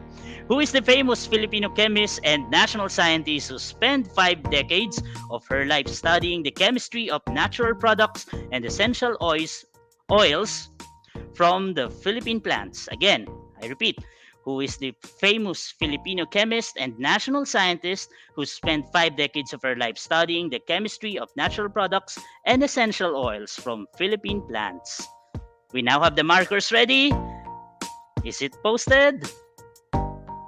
Okay, the marker is posted. You may now answer the question. Again, who is the famous Filipino chemist and national scientist who spent 5 decades of her life studying the chemistry of natural products and essential oils from the Philippine plants? Alam niyo po, isa ang Pilipinas sa natural biodiverse country sa mundo. Kasama po tayo 20 bansa yun na biodiverse countries on earth. At maraming fauna at mga halaman na matatagpuan na sa atin lang talaga tumutubo, at marami dito ay actually nakakagaling. Hindi ho ba? Marami pang undiscovered things tungkol sa ating mga fauna and plants. So ayan. Again, may announcement na, may nanalo na. At ito na, dahil may nanalo na, ito ang sagot. Si Dr. Luz Oliveros Velardo. Si Dr. Luz Oliveros Velardo spent 5 decades of her life studying the chemistry of natural products and essential oils from the Philippine plants. She has extracted 33 new Philippine essential oils and studied their chemical and physical properties. Results of her work found application in creation of new flavors and herbal medication. Kaya yung mga yung ilan doon sa mga nakikita natin ngayon na essential oils, magpasalamat po kayo kay Dr. Luz Oliveros Velardo. Yan, iba talaga ang scientific powers ng ating mga kababaihan dito sa bansa. Kaya naman, let's proceed to number 5 question, or final question for this afternoon. There. Who is the STEM Lodi who was named as one of Asia's rising scientists by AsianScientist.com in 2020 and is working on developing mathematical models so countries and industries like ours can make sound environmental decisions? Again, who is the STEM Lodi who was named as one of Asia's rising scientists by AsianScientist.com in 2020 and is working on developing mathematical models so countries and industries can make sound environmental decisions? Ready na po ba? Posted na po ba ang ating markers? Yes, and posted na? Okay, as we wait for our markers to be posted. Yan, posted na po. You may now answer the question. Go, go, go. Last question na yan. May nanalo na? Ang bilis talaga naman. May nanalo na agad. Hangang-hanga na talaga ako sa ating mga viewers at mga nanonood sa ating live stream. So, ito na. Ano ba ang sagot? Siya po, si Professor Kathleen Avizo.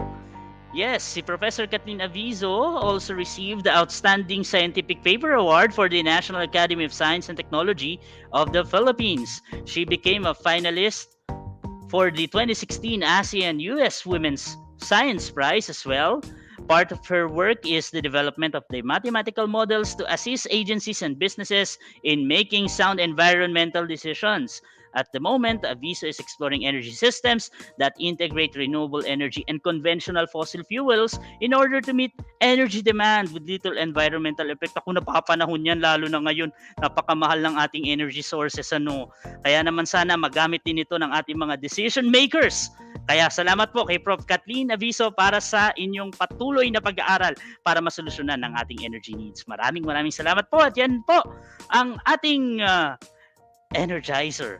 Nakalimang tanong po tayo at mamaya i-announce po namin ang mga winners. So as we move forward, I like it. We're now moving forward. Yes. As we move forward to the highlight of our event today, the presentation of Pinace STEM Toolkit. Ito na ang inaabangan ng lahat. Ano nga bang meron dito sa toolkit na ito at paano ito makakatulong sa mga Juana na nangangarap maging bahagi ng STEM, hindi ba? Alamin natin mula sa Communications and Advocacy Officer ng STEM plus PH ng Unilab Foundation Incorporated, Ms. Diane L. Aguas. Ms. Aguas is the project lead for Pinace STEM. She graduated from Ateneo de Manila University with a bachelor's degree in information design last 2018 and is recipient of Loyola School Awards for the Arts, or LSAA, for visual arts. Wearing many hats, Diana's work in communication, visual design, and project management for various initiatives related to her advocacies, namely in education, health, women empowerment, and children's rights. She believes in power of an effective and purpose-driven strategy matched with good designs to effectively tell the story of organizations, empower communities, and initiate change through meaningful content and collaboration. Diana's dedicated more than 4 years working in development to help bridge gaps in communities and the country. She hopes to continue do more good work with like-minded individuals for better Philippines. How about some heart reactions from Miss Diane Aguas? Miss Diane, magandang hapon.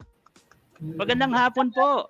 Magandang hapon, Anjun. Maraming salamat. Maraming Thank you for salamat that po. introduction. Siyempre naman, iba, bigati ng mga guests natin ngayon. So ma'am, take it away. Ano ba itong toolkit na ito?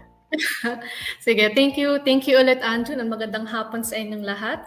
On behalf of Unilab Foundation, I'd like to extend my gratitude to the Philippine Commission on Women for joining us in empowering young girls in STEM and for the initiatives that continue to strengthen and forward this. So again, I'm Diane, and today I hope to talk about not just what the toolkit is, pero kung bakit natin kailangan magtulungan para umunlad ang STEM sa bansa. And of course, para bigyan ng mga oportunidad ang mga Juana natin sa STEM. Pero bago ang lahat, tanungin ko lang muna yung mga audience at guests natin. Kung nandito pa si Anjun, baka patulong na lang siguro sa comment section. So I want to know from our audience today, what first comes into your mind when you think of STEM or yung science, technology, engineering, and mathematics? Oh, So, yan. comment lang Guys. to our Oo. participants. Yes, pagkakataon nyo na to. Ano ba yung pumapasok sa isip ninyo kapag naririnig nyo yung science, technology, engineering, and math? Tama po, no ma'am? Okay. Yes. So yan, tama po. Ikaw, So Anjun, yan, ano yung thoughts mo at first sa STEM? Hindi kasi ako actually paborito kong subject yung science lalo na nung bata ako. I even dream to become an astronaut. Yun naman talaga yung parang naging template na, pero actually interesting siya. Lumaban ako actually dati sa yung dun sa scientific investigatory project sa division Yes. level, umabot ako doon. Yung namin doon is Flascow tiles. Pero actually ginagawa na siya ngayon nung isang sabihin na yung isa dito sa Pasig City, parang na-adapt nila yung idea pero hindi naman originally sa kanila yung idea, pero the objective is hati-hatiin yung mga plastic into small parts and then gawing hollow blocks, parang ganun, as alternative to hollow blocks actually. Yun yung pinaka naging experience ko regarding dyan sa science. So ma'am, kayo ano po ba? Oo.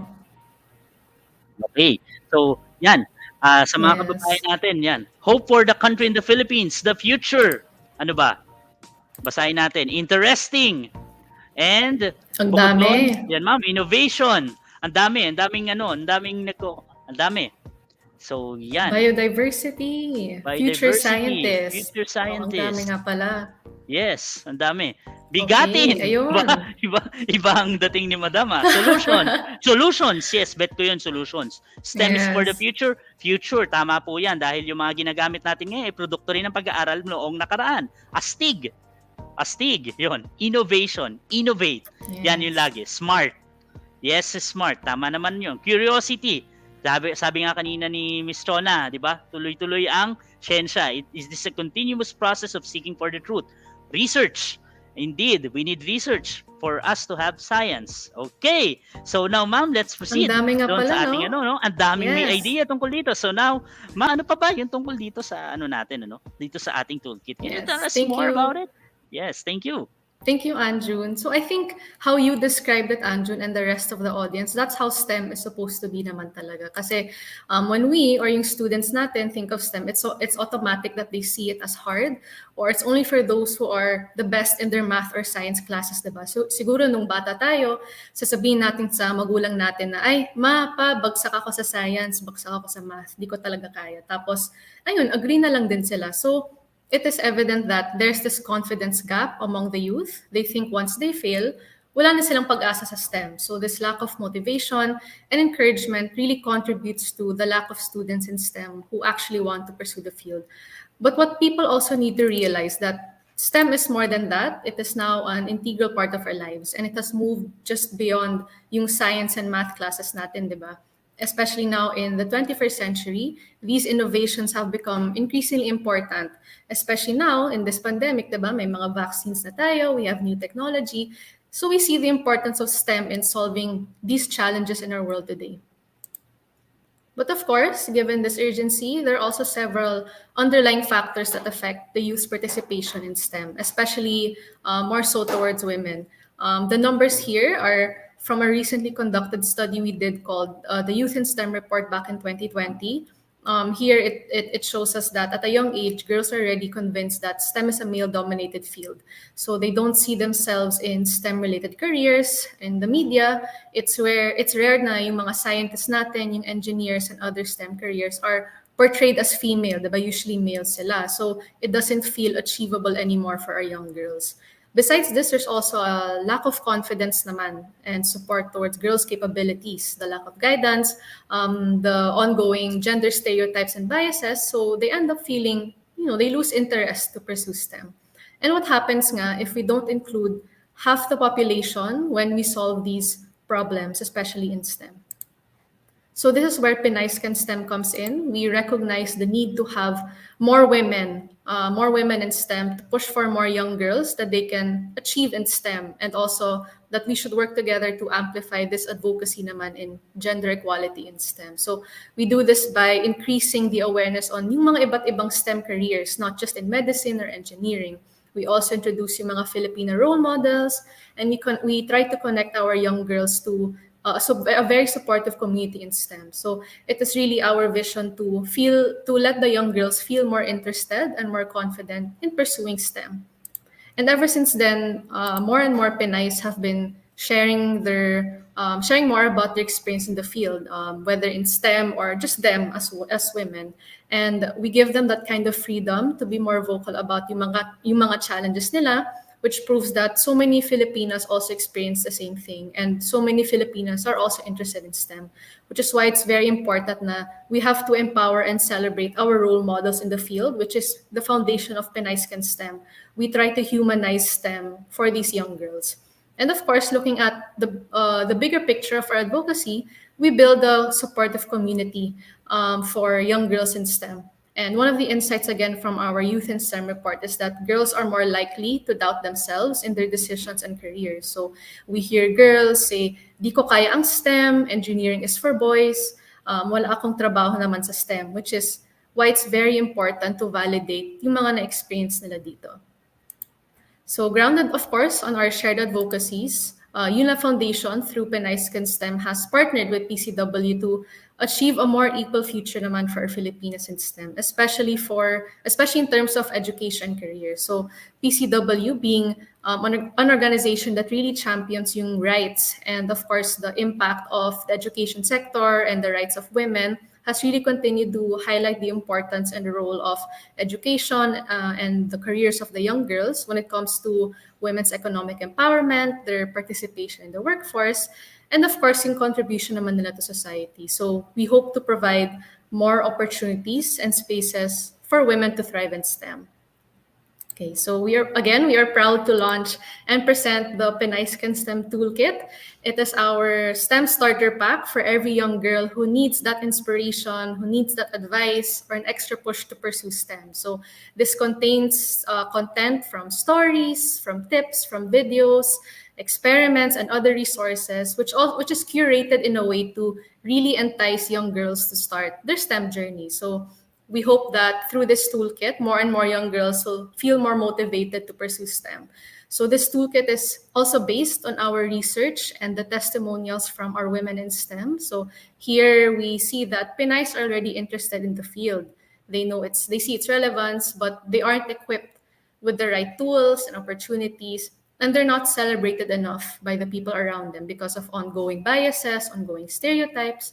So this toolkit is for 15 to 20-year-old Filipino students who are starting their STEM journeys or who are already in STEM.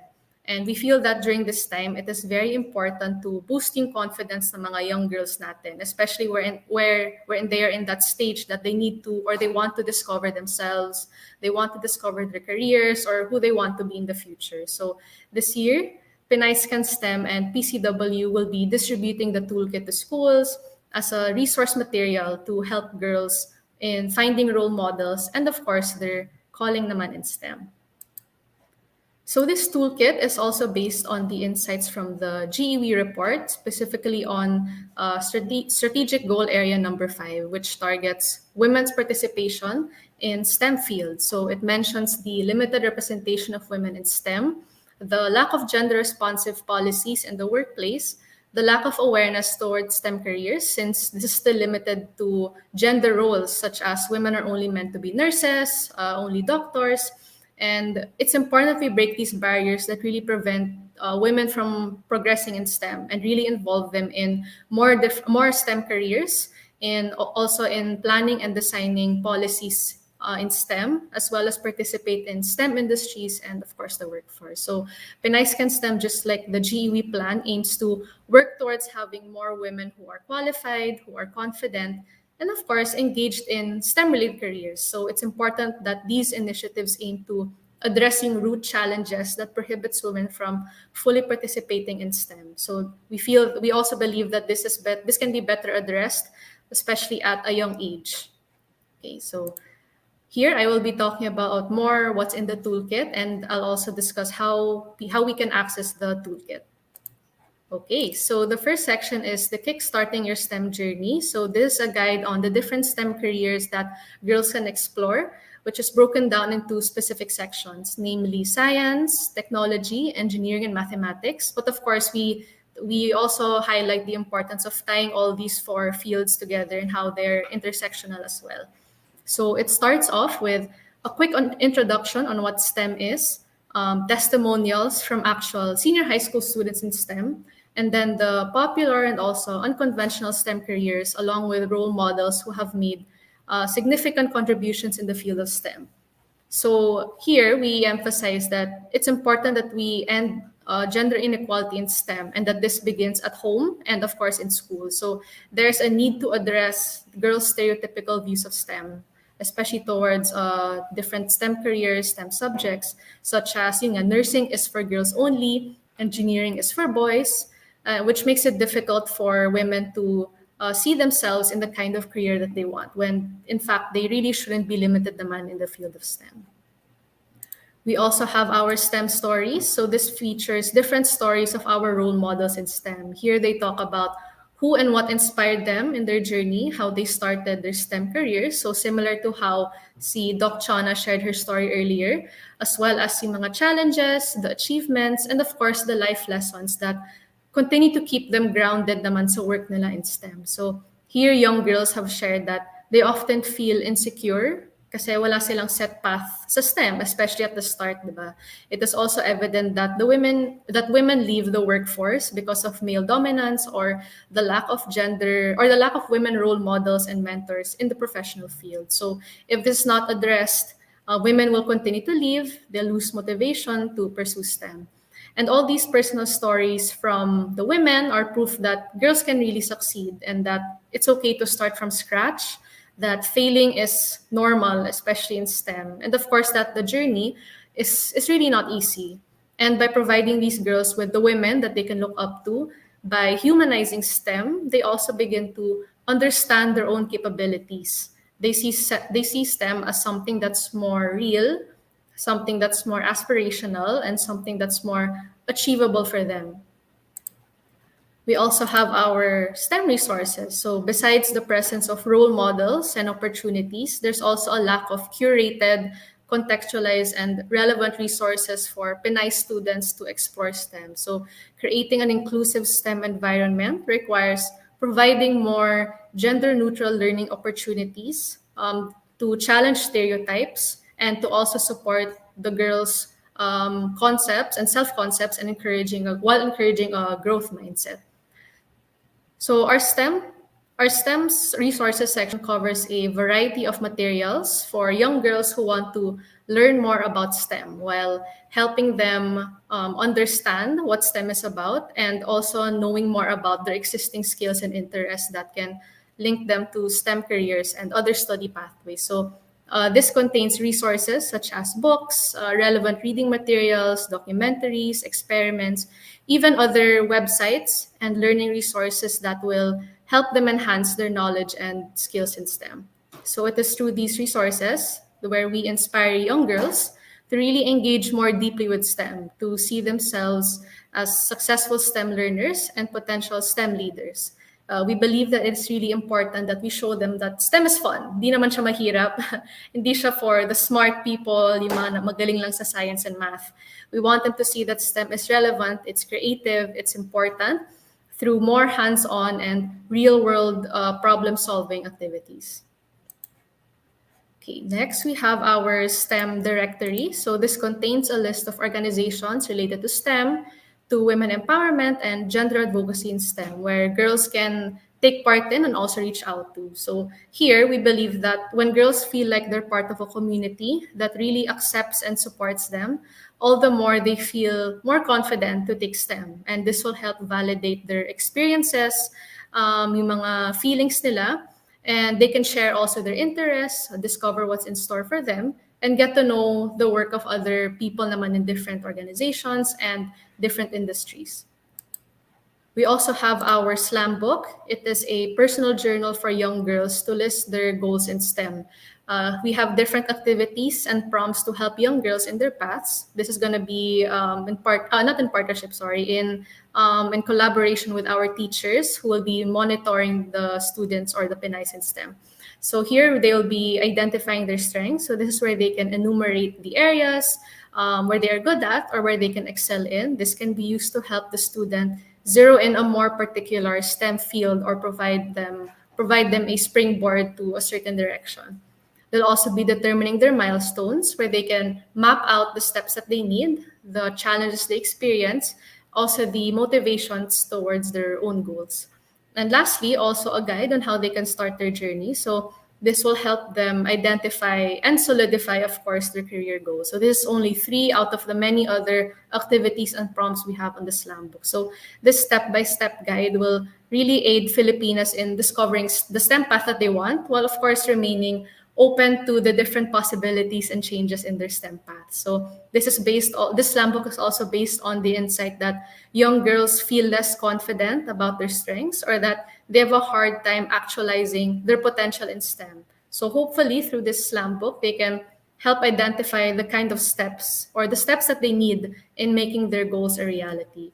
On the other hand, this will also help UNAM Foundation and of course PCW keep track of the insights from these Pinays and gather these to inform research and other future policies. Okay, so we also have our PCS TV. So this TV channel contains videos of Pinay role models in STEM, namely My STEM Work. Here, a Pinay gives an introduction to the work that they do in their field. We also have My STEM Journey, where the STEM role model talks more about her journey in STEM.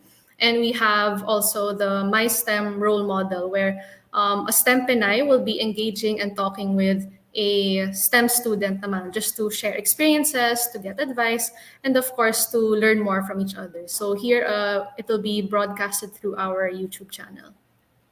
Okay, so to access the toolkit, we're flashing this form right now. We also have a QR code and a link to the form also. So this form is specifically also for schools and teachers who want to distribute this toolkit to their Pinay students. So if we have students here who are interested, you may course this through your school admins, coordinators, and your teachers also.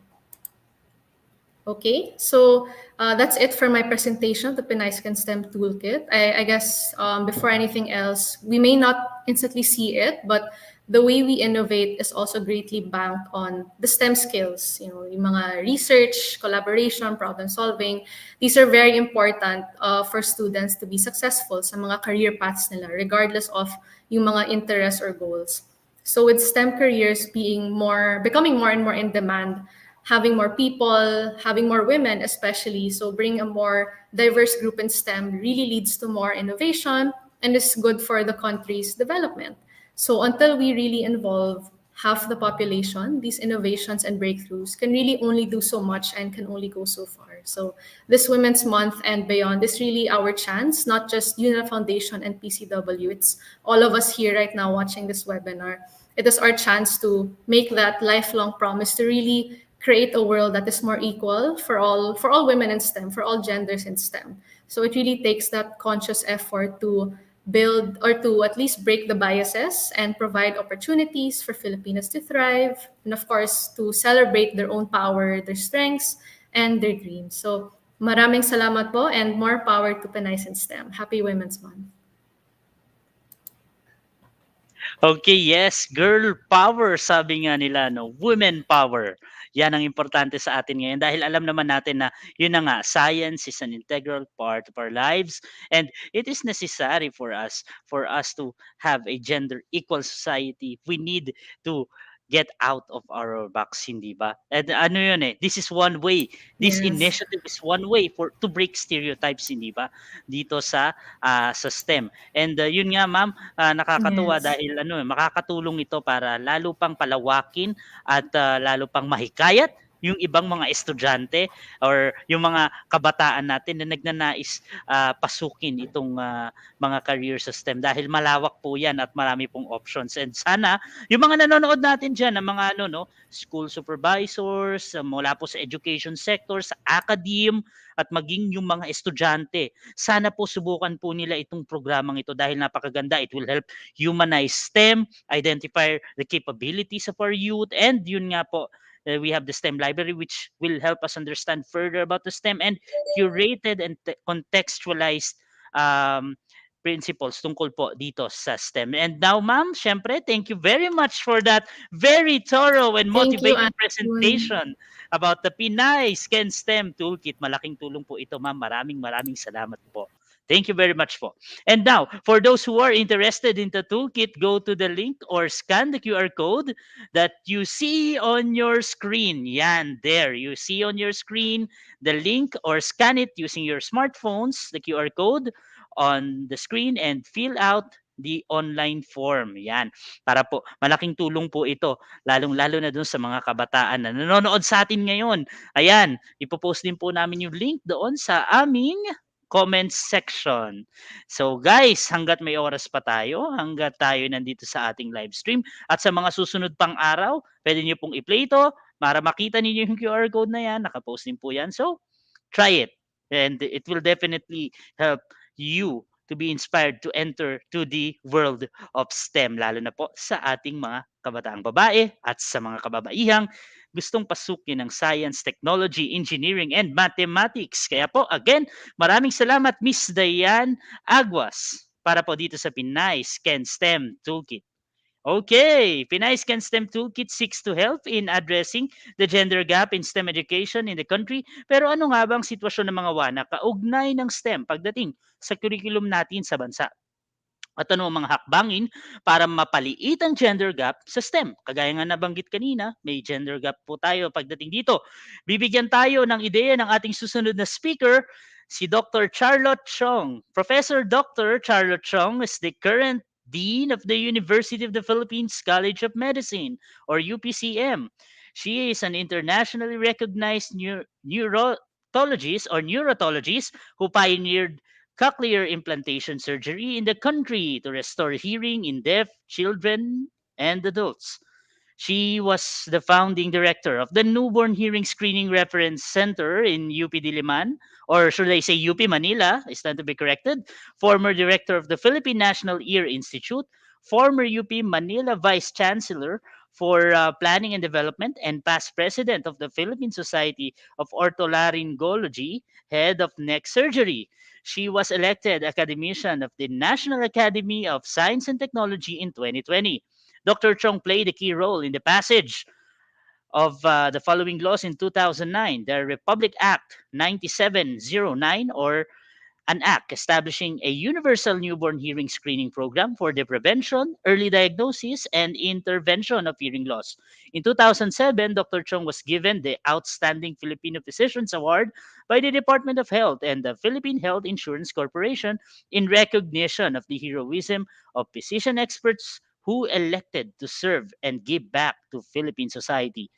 Other awards in recognition of her excellence and pioneering work in the field of ear research, education, and leadership were received from UP, PSOHNS, UP Manila, UP Alumni Association, UP Medical Alumni Association, Dangal ng Bulacan Foundation Incorporated, among others. In 2018, Dr. Chong became the 17th Dean of the UP College of Medicine that was founded in 1905. Now on her second 3 years term as Dean, Dr. Charlotte Chong hopes to realize the completion of new medical science building with a clinical simulation center and a graduate medical education center at UP Manila campus. For more scholarship and grants are also being established to help more students. Laga namang napakagandang pakinggan nung background ng ating next speaker. Let's give it a round of virtual applause to Dr. Charlotte Chong. You can now have the floor, Dr. Chong. Magandang hapon po. Yeah, thank you very much, Ans, for your kind introduction. It's really an honor for me to be here with you. We're also honored to have you here. Salamat. You now have the Yes. floor, ma'am. Yes. Well, to the distinguished officers of the Philippine Commission on Women, Chairperson Sandy Sanchez Montano, my friend Tess Gonzalez, who kindly invited me to give this talk, to the representatives of Unilab Foundation Incorporated, especially the Executive Director, Lilibeth Aristorenas, who was a classmate from UP Diliman, other distinguished resource persons like Dr. Chona Beledo, whose talk I really enjoyed so much, and to the young STEM women learners in the forum today, a pleasant good afternoon. My task is to share some thoughts on how to bridge the gender gap in STEM education.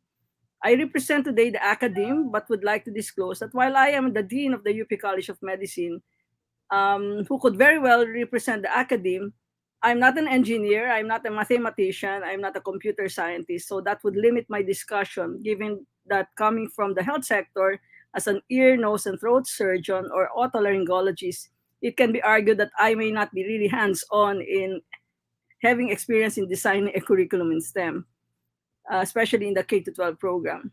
However, we do have intermed or 7-year medical curriculum in the UP College of Medicine, whereby we actually accept STEM graduates from public science high schools as well as private high schools.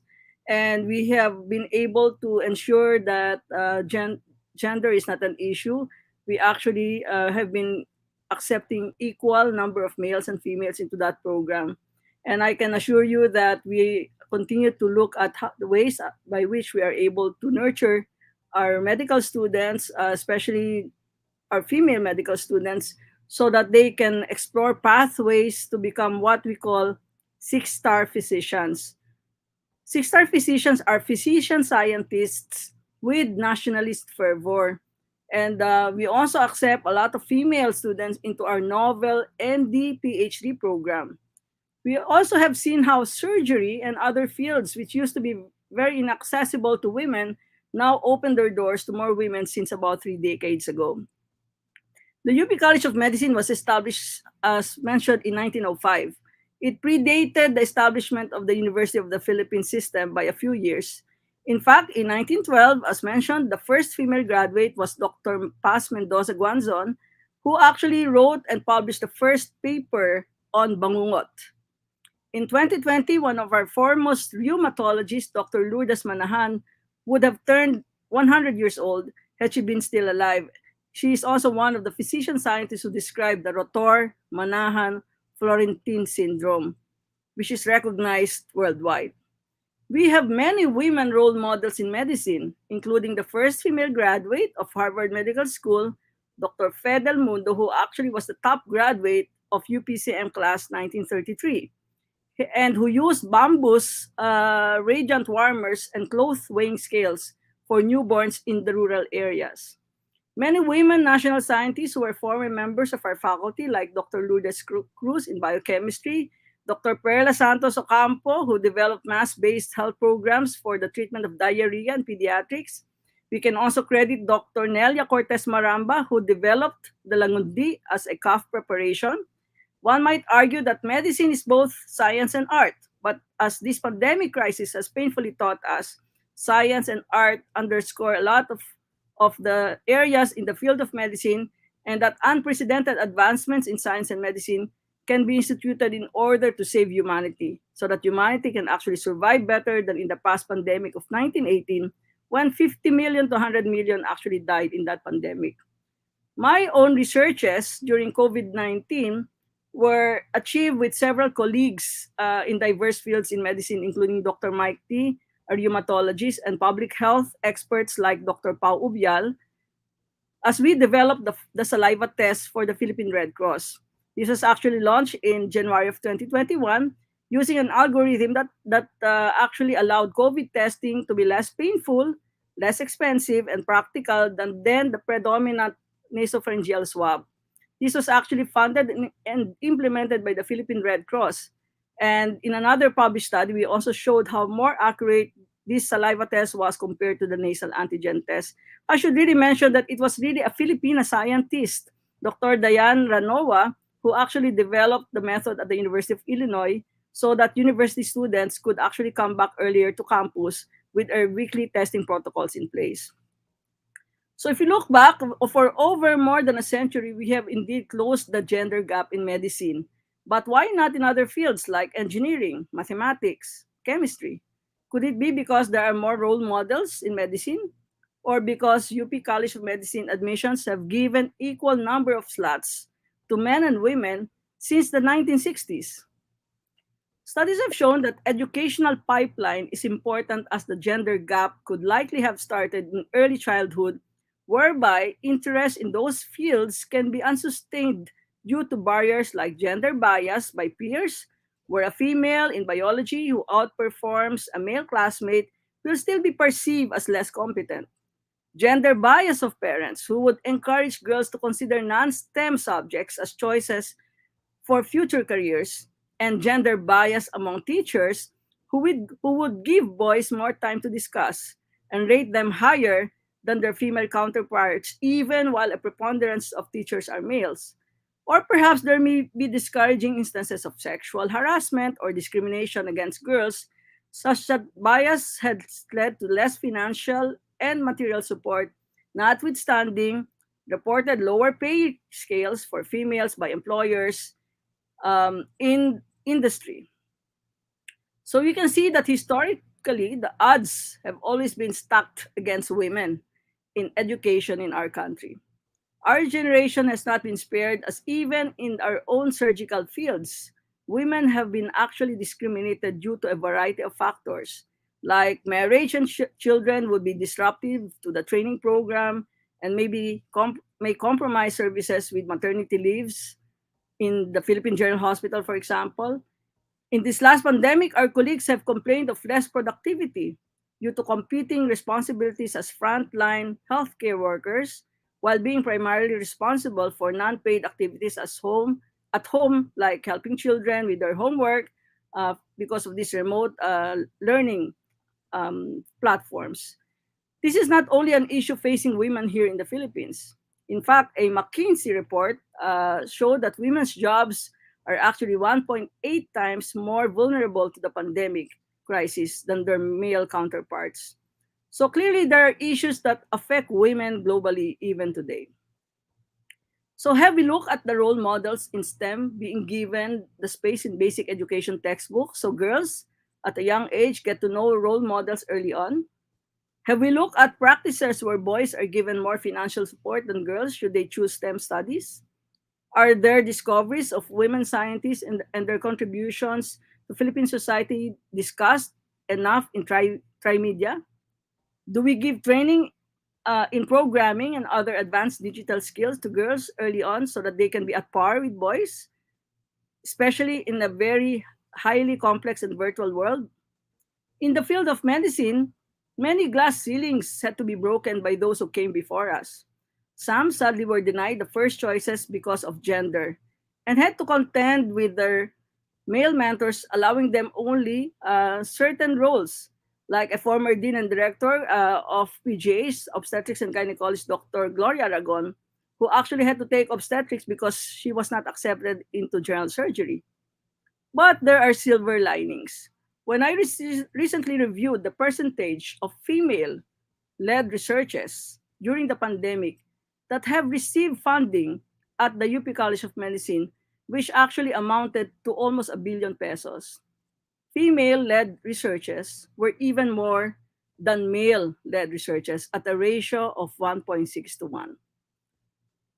While women first authored published researches actually comprised 47% of about 164 of the total 346 publications. So there are now also more women in residency training programs in the fields previously dominated by men, like neurosurgery, pediatric surgery, otorhinolaryngology, and even ophthalmology.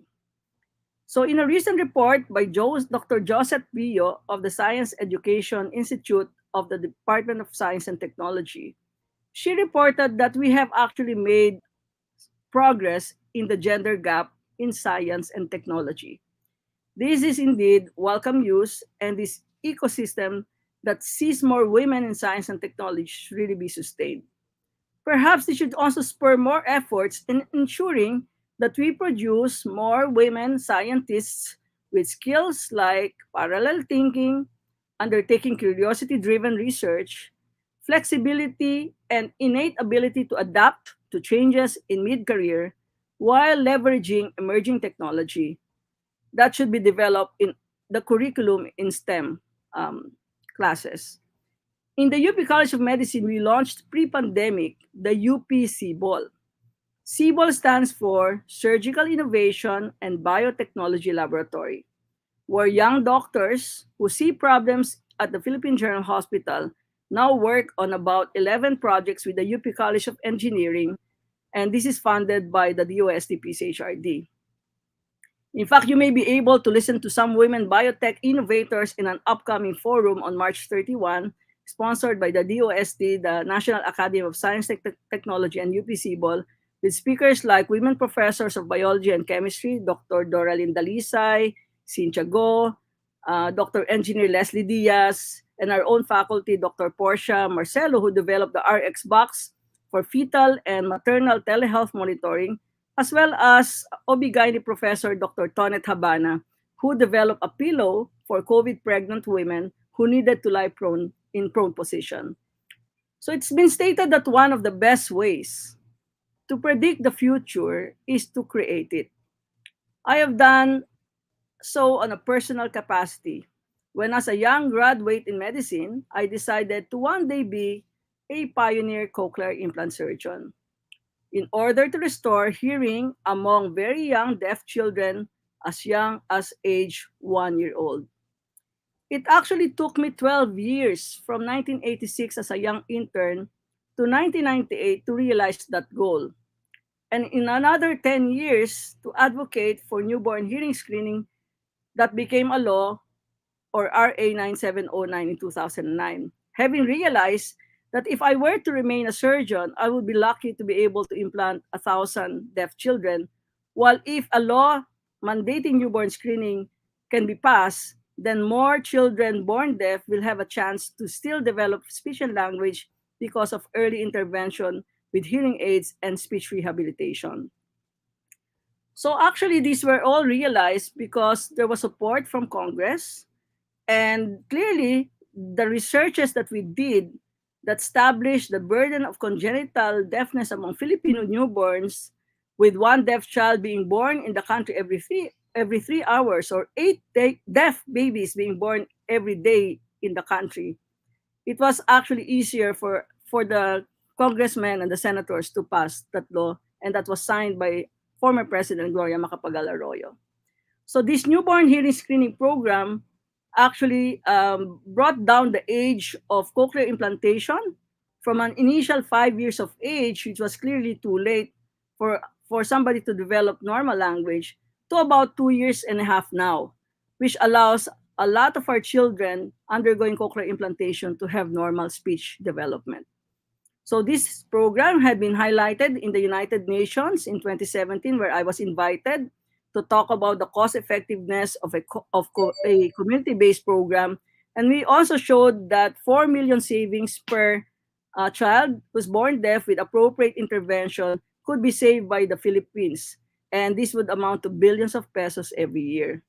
So with appropriate intervention, this was even cited by the World Report on Hearing that was just launched last year. We are actually now in the phase 2 of developing a locally made hearing screening device in collaboration with the Telehealth Center of UP Manila and also the UP College of Engineering. And we are now looking for an industry partner through the UP RDFI or foundation via a cradle grant. In this, we physicians collaborated with women engineers for the artificial intelligence and machine learning algorithms that were incorporated in that locally based hearing screening device. So if I were to strategize, as my experience has taught me, as a surgeon, as an educator, as a researcher, as well as an advocate for a national health program, I think that we need to invest in more researches, looking for the evidence and the gaps in knowledge regarding STEM education for girls, and pour our collective energies using the diverse expertise of many from the different fields to inform our policies and strategies for a future where gender no longer becomes an issue for the pursuit of a career in STEM for Pinays and young Juanas in our country. We all need to collaborate, support, and give more incentives to schools which nurture and enroll more girls in STEM, providing more learning opportunities and skills training to sustain their skills, sending them to work with peers and mentors who will inspire them in an ever-changing landscape and a future where STEM jobs will actually outnumber non-STEM jobs and careers. This is the future that we need to create. We need to give support for young scientists who aspire for a work-life balance in the academe or other industries so they can raise daughters to become future scientists as well. I'm sure the digital toolkit that you are actually launching today will certainly be a big help for this, and I would like to express my heartfelt congratulations. It is indeed a great task ahead and so also a very worthwhile um, project for all of us to undertake. Your support in the Philippine Council of Women or Philippine Commission of Women, the Unilab Foundation Incorporated, and the other organizations here joining for this laudable program augurs well for a brighter future for the young aspiring women scientists in our country who will likely define a future we could not even imagine. Thank you. We indeed STEM up. Mabuhay po tayong lahat. Over to you, Ange. Yes, STEM up afternoon po sa inyo, ma'am, at maraming salamat po for that very comprehensive speech and wordings that you have given to us. At yun, gusto ko lang uli i-highlight yung sinasabi ni ma'am na STEM is the way for us to, that STEM could serve as proactive interventions on possible long-term problems of this country. Masusolusyonan po natin yung mga problema natin through this. And at the same time, dapat hanggat maaga pa lang, binibreak na natin yung tinatawag na gender bias upang sa gayon ay hanggang sa bata pa lang yung sa batang edad pa lang ay mahikayat na sila sa kung anong gusto nilang tahakin sa buhay nila at ma-encourage sila na subukan yung mga related po na mga fields dito sa STEM. At yan po, Dr. Chong, maraming salamat po sa ibinahagi ninyo. Kaya napakahalaga ng Pinay Can STEM Toolkit na ito para po mas mahikayat pa natin yung future generations na mga STEM practitioners po natin. Again, Dr. Charlotte Chong, the Dean of the College of Medicine of the University of the Philippines. Magandang hapon po at maraming salamat po sa inyong pagbabahagi sa amin. Okay, if you have questions to our speakers for this afternoon. Mamaya po, pwede po ninyo yung, pwede po lang masagot yan. At i-comment lang po yan sa aming comment box for your questions. Feel free to have it posted on our comment section. And now let's proceed. Let's move on, ang paborito kong word, to our last speaker for today to talk about the bigger picture in encouraging Juanas to pursue STEM in our advocacy to promote gender equality. Now we have PCW Executive Director Attorney Christine Attorney Christine Rosary E. Uzon Chavez. So currently, the Executive Director of the Philippine Commission on Women, the primary policy making and coordinating body on gender equality and women empowerment, and the Secretariat for the Interagency Council on Violence Against Women and Children. Prior to the Prior to her assumption to the office, she was in the private practice of law and was administrator of various businesses, hers and her family's. Edie Christine, or should we say Edie Crahy, is a staunch women's rights advocate. She took on pro bono cases on violence against women and their children and advocated for gender sensitive policies in the workplace. A strong believer of women economic empowerment, she worked with local women, small and micro entrepreneurs or SMEs to help them with local distribution of their products. And now that I'm so proud to welcome our Executive Director, Attorney Christine Rosary E. Uzon Chavez. Take it away, Edie Gray. Good afternoon po. Hi, Ange. Good afternoon. Good afternoon po, ma'am. The floor is Good yours. afternoon sa lahat ng ating viewers. Greetings of gender equality and women's empowerment. So, when we hear the words engineer, mathematician, scientist, inventor, what is the image that comes to mind? Is it a woman or a man? If it is a man, this may be because of the reality that women are still underrepresented in many careers related to science, technology, engineering, and mathematics. According to the UNESCO's 2017 report, Cracking the Code, Girls and Women's Education in STEM, women comprise only 35% of STEM students in higher education worldwide. In a 2021 UNESCO science report, it appears that women remain a minority in digital information technology, computing, physics, mathematics, and engineering. In the Philippines, there is good and bad news when it comes to numbers of women in STEM. According to a 2021 report of the Philippine Statistics Authority for Medical and Allied Disciplines, there are more women enrolled, amounting to over 33,000, compared to only 11,000 plus for men. But the gender gap is still existing in engineering and technology, with only 27,000 women enrolled compared to 59,000 men. Hence, the launching today of the Pinace Can STEM Digital Toolkit is surely a milestone. It is a powerful instrument to encourage young Juanas to pursue careers in STEM and prove that gender is never a limitation in reaching for your dreams. The digital toolkit can also help address gender gaps existing in STEM, as discussed in the updated Gender Equality and Women's Empowerment Plan, or the GWE Plan, for 2019 to 2025. This GWE Plan highlights the intersectionality between gender equality and STEM. The plan seeks to address two key gender equality issues. First, that women and girls are not sufficiently benefiting from advances in science, technology and innovation, and information and communication technology. Second, that there is limited participation of women in higher level technical and leadership positions in STI and ICT. Now, the first issue was exacerbated during the pandemic.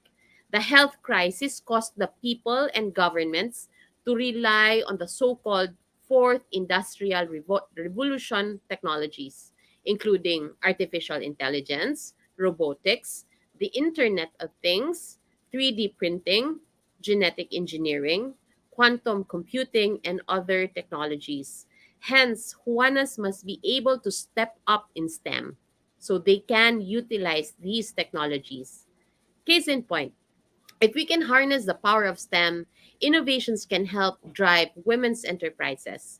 For one, the Department of Science and Technology has its Small Enterprise Technology Upgrading Program or setup, which assists micro, small, and medium enterprises to adopt technological innovations to improve their products, services, operations, and increase their productivity and competitiveness.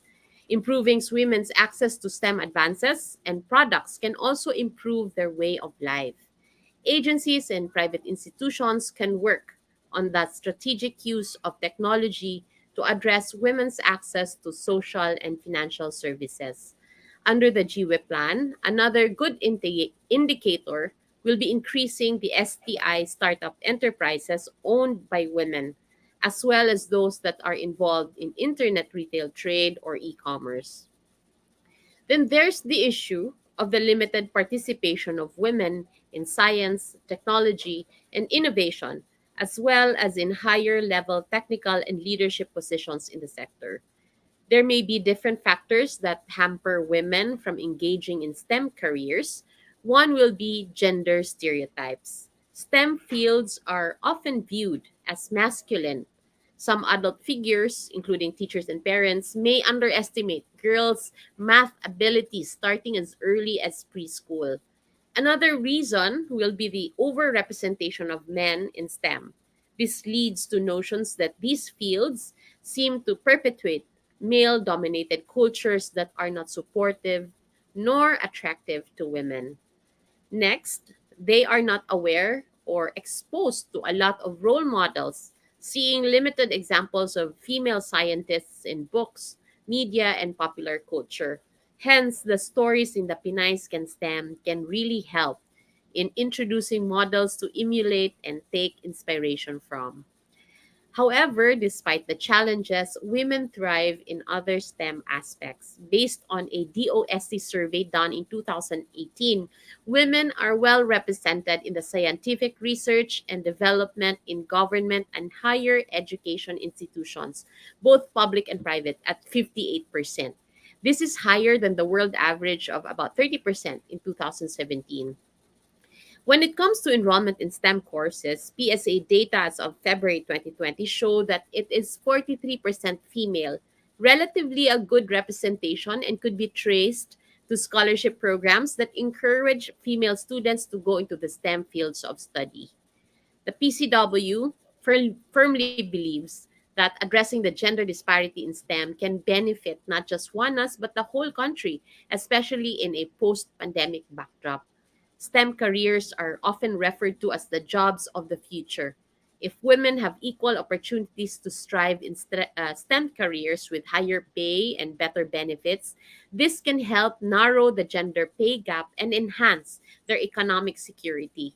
According to the Pew Research Center, a typical STEM worker earns two-thirds more than those employed in other fields. But some of the highest earning STEM occupations, such as computer science and engineering, women are low in numbers.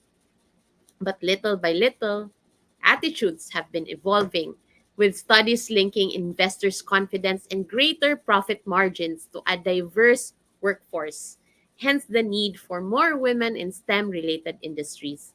A Forbes article states diverse teams produce better outcomes. This is because of the presence of alternative perspectives, which more often than not lead to the optimal solution. Thus, in STEM fields where innovation is key, gender diversity can propel new breakthroughs, deeper research, and fresh perspectives. Advancing gender equality can also benefit research in general. A more representative workforce leads to more voices being heard and problems being targeted from a variety of angles. By encouraging inclusivity and supporting girls who want to pursue STEM, we open pathways and opportunities for greater innovation and scientific success in the long run. Representation is also essential to the future of innovation. It must be noted that many early inventions were designed for men, leaving the needs and concerns of women who comprise half of the world's population. For example, some personal protective equipment like the seatbelt, the knee pads, eye and ear protection are not suited for women. Hence, closing the STEM gender gap can ensure that innovation will not exclude half of the population, innovation that better represents the needs of the entire society. Empowering women in STEM and other fields can drive the country in achieving different goals, including food security, ending poverty, ensuring health, and reducing inequalities. The UN Women reports that when more women work, economies grow. Women's economic empowerment improves productivity, increases economic diversification, and income equality. Boosting the educational attainment of women and girls, including in STEM, also contribute to women's economic empowerment and more inclusive economic growth. Education and upskilling, in order to keep up with technological and digital transformations, are critical for women's and girls' health and well being, as well as their income generation opportunities. Women's economic equality is good for business. Companies greatly benefit from increasing employment and leadership opportunities for women, which is shown to increase organizational effectiveness and growth. It is estimated that companies with three or more women in senior management functions score higher in all dimensions of organizational performance. As this was mentioned in McKinsey and Company's article, Women Matter: Time to Accelerate 10 Years of Insights into Gender Diversity. These contributions of women in the economy can be highlighted while the country still reels from the pandemic. In a brief by the Asian Development Bank entitled "COVID is No Excuse to Regress on Gender Equality," it was shown that STEM jobs and professional work have fared relatively well during the COVID-19 crisis due to their suitability to remote work. Hence, if women have greater STEM opportunities, they can opt to work remotely while still earning adequately and taking care of their families. Going back to the updated GWI plan for 2019 to 2025, the PCW highlights that there are several actions that can be taken in enhancing the role of women, and they're benefiting from developments in the STI and ICT sectors, including support for early career researchers and women researchers who are among those that have been severely affected by the disruptions caused by the crisis. Technology and innovation support for MSMEs and entrepreneurs affected by the COVID-19 crisis. Investing in the diffusion of digital technologies to help companies deal with confinement measures, and support to build the agility of the STI country system by providing grant extensions to innovators affected by COVID-19. In a COVID-19 world and beyond, the PCW will continue to rally behind every Juana dreaming of pursuing and excelling in STEM. We look forward to a gender responsive society where women benefit from and contribute to the important fields of science, technology, engineering, and mathematics. Let's prove that Pinays can STEM, Juanas can inform, inspire, and empower. Thank you very much, and happy Girl Child Week. Back to you, Anjun. Thank you very much din po, Edith Ray, and Happy Girl Child Week din po. Gusto ko lang din i-highlight muli yung pong regarding dito sa kahalagahan nung siyempre for us to attain gender equality. Dapat yung para ma-sustain din natin yung sabihin na nating equality sa pagbuo ng mga STEM products, kailangan doon pa lang sa una ma-break na natin yung gender bias doon sa STEM field mismo, hindi ho ba?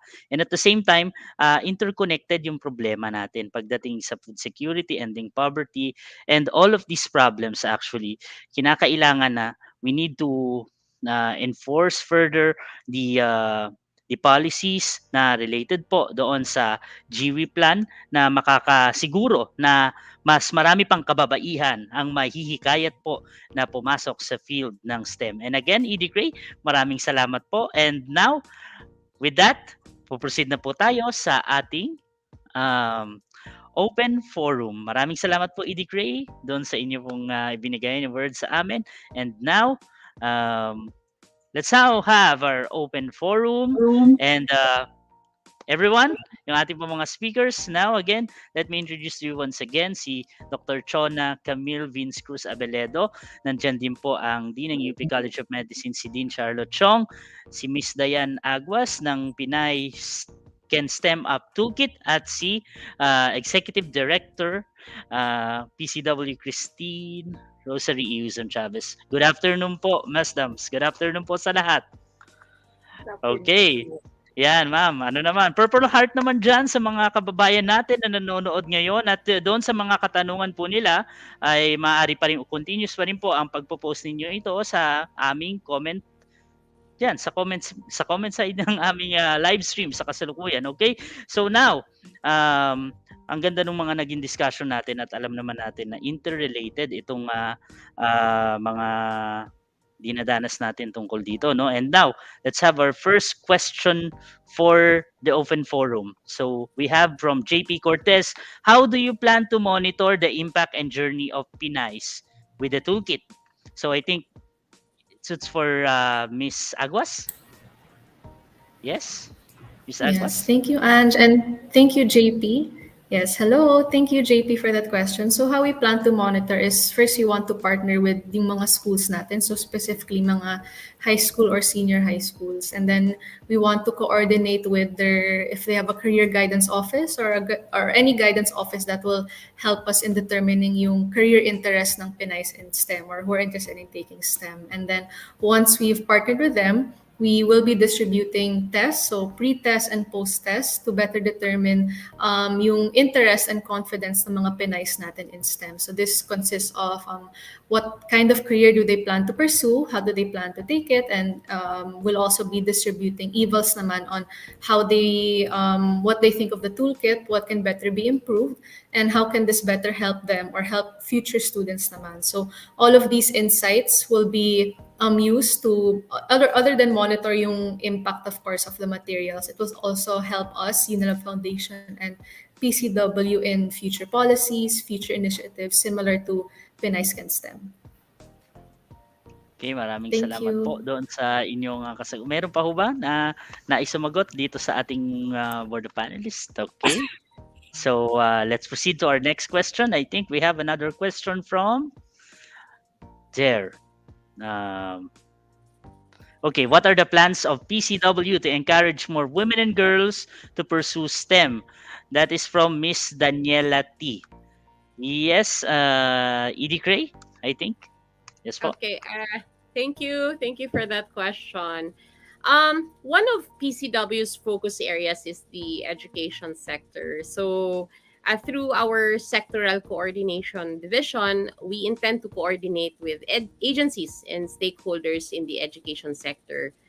One of the goals is to prevent gender biases and stereotypes, which is embedded in the curricula, our instructional materials, our learning media, the textbook illustrations, and other educational materials and school policies, particularly in the basic education. And so we hope that this will eradicate stereotypes that hamper young girls from pursuing STEM. We are forging partnerships with relevant institutions like, of course, Unilab Foundation for the launching of Pinays Can STEM, and still in the works is a partnership with the National Youth Commission to be able to influence efforts towards advancing gender equality in STEM.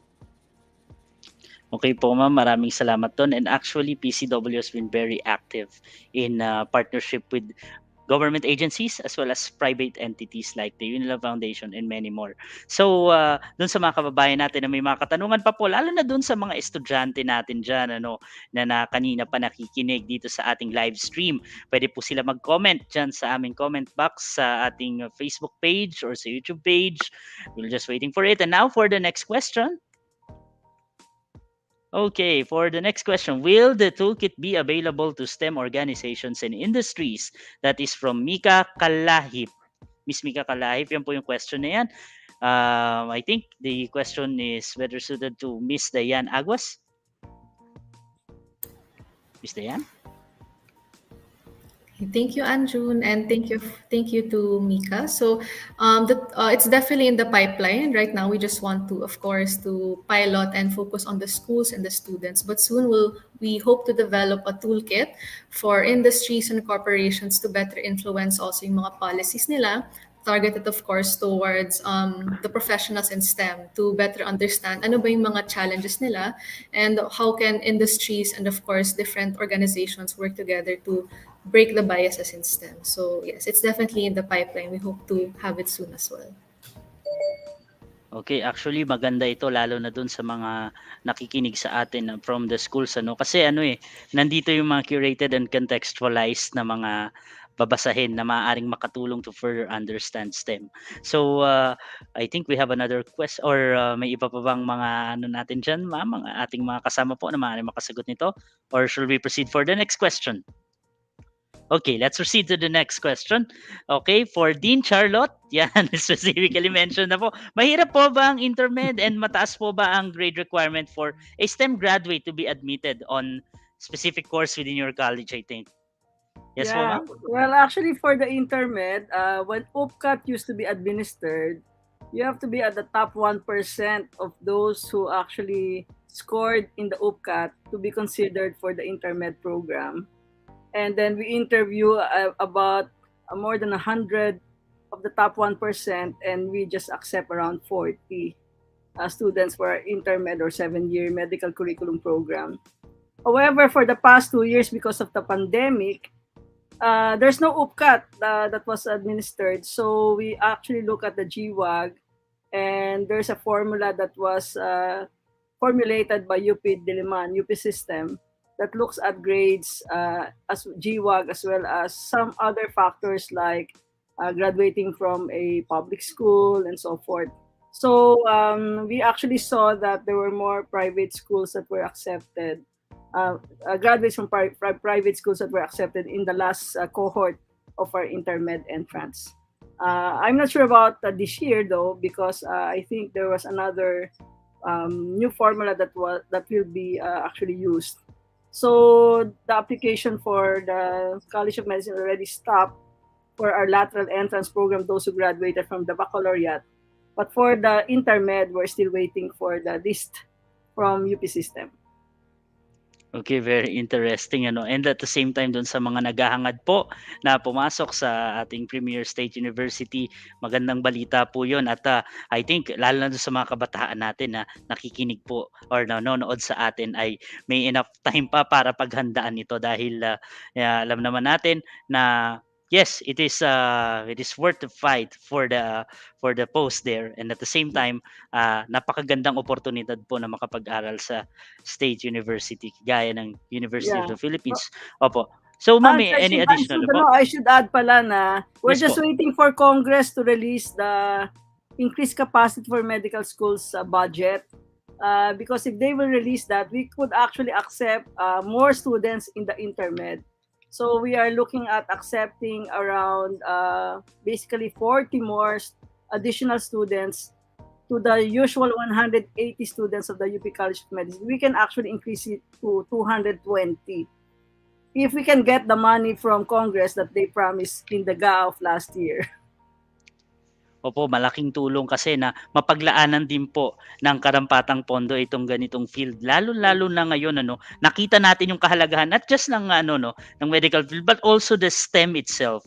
Yung apat na na quadrant nung tinutukoy natin dito. Dahil dito lumabas yung vulnerability natin, masyado tayong dependent dun sa ibang industry na supposedly kayang-kaya naman siyang tugunan ng STEM. Hindi ho ba? Interrelated yung mga problema. At I think may gusto atang sabihin yung iba nating mga kasama po na ating mga resource person.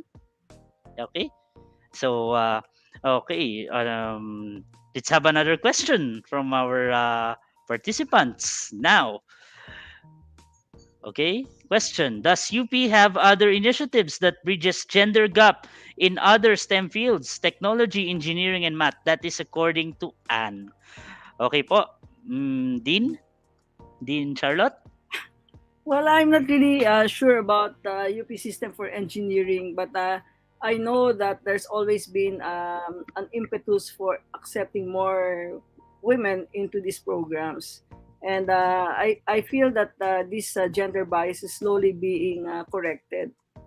For the College of Medicine, na mga 1960s pa po, equal na yung number of female and male applicants who get accepted.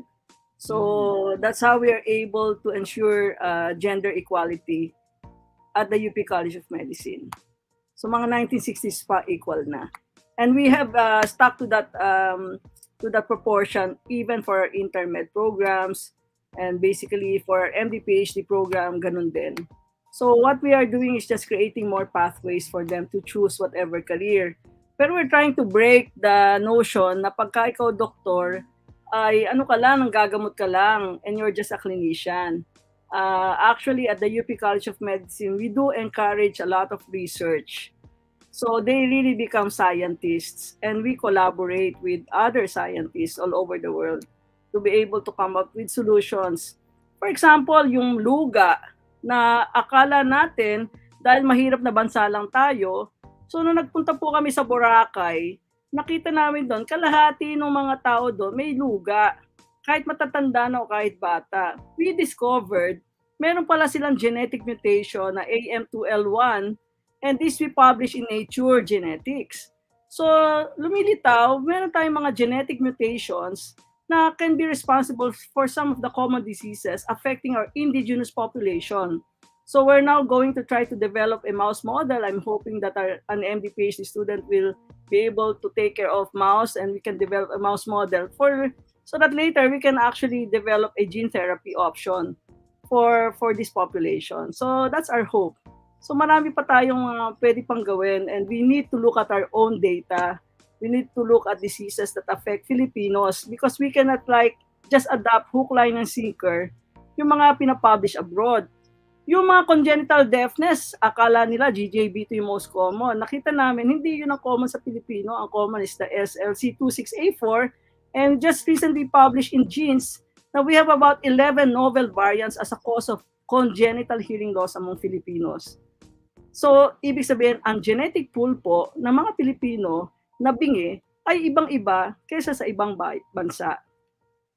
Okay, dito po mapasok yung sinasabi ni Miss Chona kanina kung bakit interesting na sumabak tayo dito sa field ng STEM. Kasi kung dito natin sa Pilipinas gagawin yun, marami tayong explore pa at talaga namang makikita natin na yung ilang scientific problem, let's say, not I don't know if it's a proper term, scientific problems or scientific thing that we need to discover for future research, because we know that science is a never-ending process of seeking the truth. Hindi ba?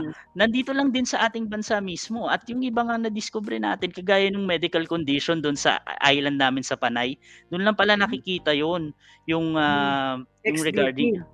Yes, so po, nagulat din po ako na ito rin ay produkto rin ng pag-aaral dito sa Pilipinas. Yes. Hindi ho ba? Talagang makikita natin kung gaano kahalaga itong mga ganitong bagay. Lalo na ho sa paglutas ng ilan sa mga matagal ng sakit, or should we say mga kondisyon.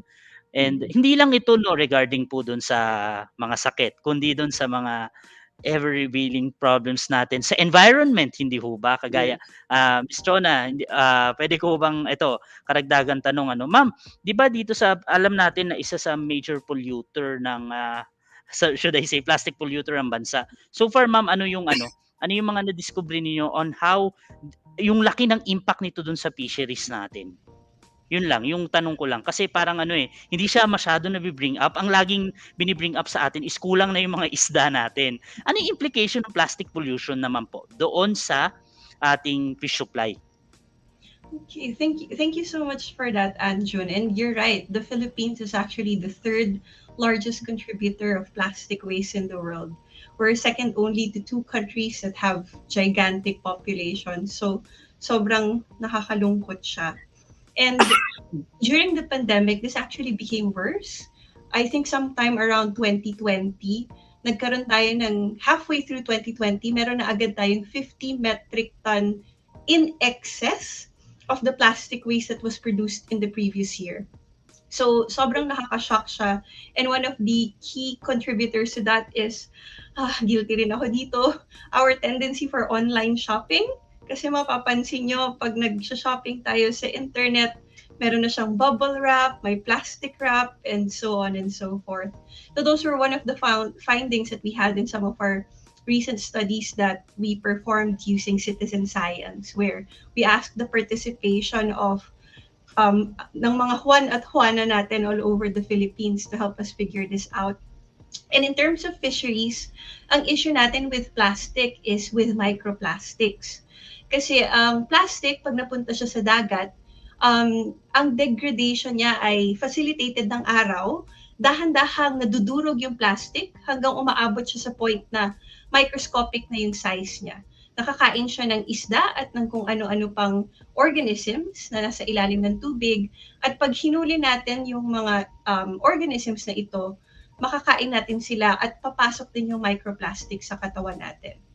We still don't have any specific numbers if this is causing the decline of our fisheries industry, but fairly recently, we have seen a 10 to 30% decline. But that's a combination of climate change and other types of pollution. But I think Dean Charlotte would agree na yung presence ng microplastic sa katawan natin ay nakaka-bother at nakakatakot at napakarami pang pwedeng pag-aaral ang ating gawin para makita kung ano talaga yung magiging epekto niya sa ating kalusugan. Okay, thank you very much for that. But before we move on to the next question and more discussion, let us thank first our Executive Director, Attorney Christine Chavez, for your time. I think may engagement pa. Any last words, ma'am, for our viewers? Yeah, I'd just like to thank our speakers, Yes. of course, to Unilab for co-organizing this event with us. Pinays Can STEM is really important para ma-level up natin ang ating numbers in STEM to encourage more women and girls to take up STEM. So I hope that you will have a fruitful discussion with our very distinguished speakers ngayon.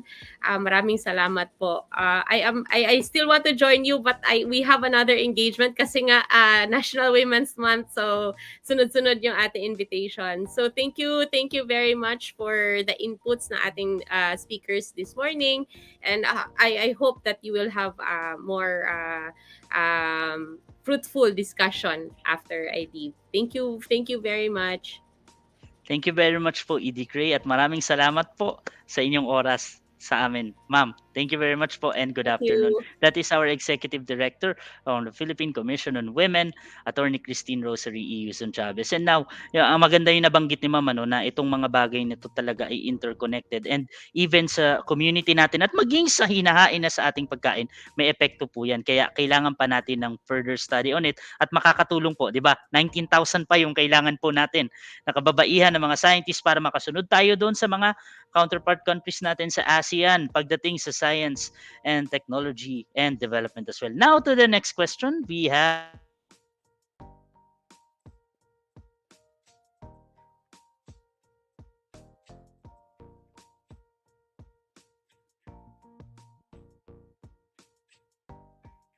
Okay, sorry, live po tayo ngayon, ano? Okay, so yan again, kagaya na nabanggit ko kanina, yun nga po, importante na sa community natin dapat involved din sila pagdating sa decision making, and malaking epekto nung nararanasan natin on a wider spec na pupunta na pala sa kinakain natin, hindi natin alam. Kaya naman importante na magkaroon tayo ng karagdagang pang mga mag-aaral lang STEM para sa gayon ay makasunod tayo doon sa development po nung ating mga kapitbahay na bansa sa ASEAN. And now, let's proceed to the next question. For Dr. Chona, yan, specifically for Dr. Chona, how do you encourage more Filipino scientists to work, stay here in the Philippines? And how do you have any advice on how I could get my parents to support me in taking a career in STEM? That is according to Jess Aquino. Ms. Chona, you now have the floor. Okay, thank you for that, Jess. I think convincing people to work passionately for the Philippines, kailangan mag-start siya ng maaga. And so I have to thank my amazing teachers from the Peninsula School in Bataan, from the Philippine Science High School in Diliman, the National Institute of Molecular Biology and Biotechnology in UP Diliman, and the amazing faculty of UPOU and De La Salle University. Sila yung nag-brainwash. I mean, sila yung nag-convince sa akin na magstay dito sa Pilipinas kasi pinakita nila sa akin kung ano yung value ng pagre-research sa Philippines. Napakita nila sa akin yung napakalaking pwedeng maging contribution ng isang Filipino scientist sa Philippines. So it really is a gift to be a teacher, and teachers are gifts to us because they help show us these things. But apart from that, meron po akong nunal sa paa. Alam niyo yung pamahiin na pag may nunal sa paa, mahilig maggala. Going around the Philippines made me fall in love with it. So we have to thank the Department of Tourism for their amazing campaigns to showcase the beauty of the Philippines. And kaya po ako naging ecologist kasi gusto kong mag-dive, gusto kong umakyat ng bundok, gusto kong makita lahat ng ito. And since hindi naman po ako mayaman, being a scientist opens the way for me to go to these places. Kasi pag kailangan mo mag-research, syempre yung project yung magbabayad ng airplane mo, ng pagkain mo, and it really opens so many doors of growth. Now, when it comes to convincing your parents, siguro wag mo munang agad sabihin gusto mo mag-dive tsaka mamundok kasi baka mag-freak out yung parents mo, no? Kasi definitely my mom freaked out when she found out about all these things kasi baka hindi daw safe. But I recall, happy naman kasi yung parents ko to go into STEM. My father was an engineer and my mother wanted a doctor in the family. Pero when they realized that I wanted to be a researcher more than a medical doctor, dun kami nag-away. Nakapasa po ako sa intermed program, tapos hindi ko siya tinuloy. 3 buwan po akong hindi kinausap ng nanay ko. But eventually, we were able to patch things up when she realized how much the discipline I chose made me happy. And I think we have to have faith in our parents, in our family, that they want what's the best for us. And sometimes we have to help them see what's best for us. And at the end of the day, what's best for us is what makes us happy. So going on field makes me happy. Kahit sobrang sunog na yung balat ko, puro na ako sunburn, my mother finally realized that that's what made me happy. And so she gave me her blessing, and now I'm on this amazing adventure that's still going on. So, ayun po. Thank you. Actually, no, yan yung kagandahan talaga kapag nandun ka sa field na yun dahil ang daming places pa dito sa Pilipinas. Being one of the mega diverse country, ang dami pang pwedeng madiscover dito. So, let's proceed to our next question. Yes po. Sorry. I think, yes po. Go ahead. Singit ko lang. Just to show you how crazy my adventures have been. Last November, we were in Lanao del Norte. I mean, very few people have gone there to talk to fishermen working on mangrove crabs. We were able to swim the ocean there to look at changes in pH and salinity. Last January, we were in Batangas, and then we were able to go to Fortune Island and observe yung crown of thorns infestation. And just 3 days ago, I was swimming with whale sharks in Donsol. Wow. That's iba. I mean, ako mismo sobrang ang saya-saya ko sa ginagawa ko. Nakakapagod siya, pero you know, it para saan ka gumigising? Para dito. So, Tama, yun. ano, napakaganda, and ang dami talagang i-explore sa ating bayan, lalo na pagdating sa field ng siyensya, lalo na dito sa iba talaga pag sinabing mega diverse country. When I say mega, sin talagang ilang isla ba meron tayo, at yung iba doon hindi pa nadidiscover at kamakailan lang may ilang mga discoveries pa, no, na dito lang pala sa atin makikita yung mga yun. It reminds me of Dr. Giselle as well of UP, kung saan yung ilan pala sa mga nasa ilalim ng karagatan natin ng mga corals, pwede pala maging source ng ilang mga agent yun versus cancer, hindi ho ba? So yun, napakaganda at napakalaki ng potensyal ng ating bansa. Kaya po maganda rin ho talaga na dito natin simulan yung ating STEM path, hindi ho ba? Lalo na sa mga estudyante dyan na nakikinig. Ako, ito na siguro yung sign. Ano ho? Ito na yung sign. That's why you need to visit the Pinays Can STEM Up Toolkit. Mamaya, mag-i-announce po uli namin ang tungkol dyan. At ngayon, for the next question, Yan. How do you react to STEM students who pursue non-traditional career paths? Sa lahat po ito, no, ng ating speaker. Example, policy making, communication, multidisciplinary research field, art and culture, etc. Do you think is it worth encouraging according to Miss G. Rojas? Anyone can answer. Ms. Tams? Yes po, Miss Dayan? I can start siguro, Anjun, siguro. Thank you, G, for that question. So here in STEM plus PH, at least, and Pinace can STEM, besides promoting the STEM careers, we also value the STEM skills. So research, collaboration, critical thinking, creativity, these are all very essential, not just in STEM careers, but in other careers. So in arts, in marketing, in business. So this is something we also want students to value, that when you're in STEM, it's not just because you're good in math or science. It's because you also value that STEM is a field of innovation. It's a field of critical thinking. So we highly encourage to think of STEM that way, instead of yung mahirap siya, hindi ako magaling dyan. But small things or these skills that you learn is very beneficial, especially as you get older and when you enter different kinds of careers in the future, diba? Sabi din kanina na who knows what kinds of careers naman we'll have in the future, diba? Dati wala namang data science na career, now there's a data science career. So there will be more careers talaga in careers that involve these kinds of STEM skills. Thank you. Yes, thank you for that, Miss Dayan. I think our two speakers would have to add something. Let's start with Dean Charlotte Chong. Ma'am, I think you're muted. There. Yes po, ma'am. Yeah. Okay na po. Yes. Yeah, I think can that hear you. if a student from STEM goes into a non-STEM field, I think we should respect that, because at the end of the day, what's important is for them to pursue what they think is their passion. No? So, kailangan kasi gusto nila yan eh. And there's nothing to prevent them from actually working with people from STEM because they've already some background. There's also the possibility of actually changing careers midway. Maraming ganon. Like, for example, ako, nag-doktor. Later on, I went into policy making. Nag-MD ako, pero when I turned 50 years old, nung inaaya na ako ng mga kabarkada ko mag-ballroom dancing, sabi ko, parang gusto ko yata mag-PhD. So, nag-PhD ako sa Radboud University of Nijmegen using my life work, which is newborn hearing screening, as my thesis dissertation. So, I was actually able to defend my thesis successfully when I turned 50. So, I think, our life is becoming longer with all the advances in science. There's a possibility that we will actually live longer than our parents. And so, the career that you embark on initially might not be the career that you end up with.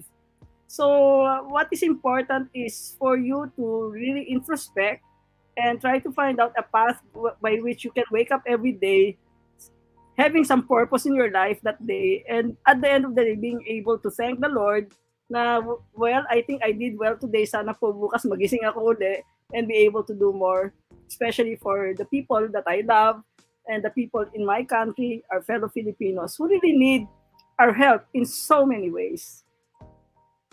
Indeed, Dean Charlotte. And now, I think, may additions pa si Miss Chona. Dr. Chona?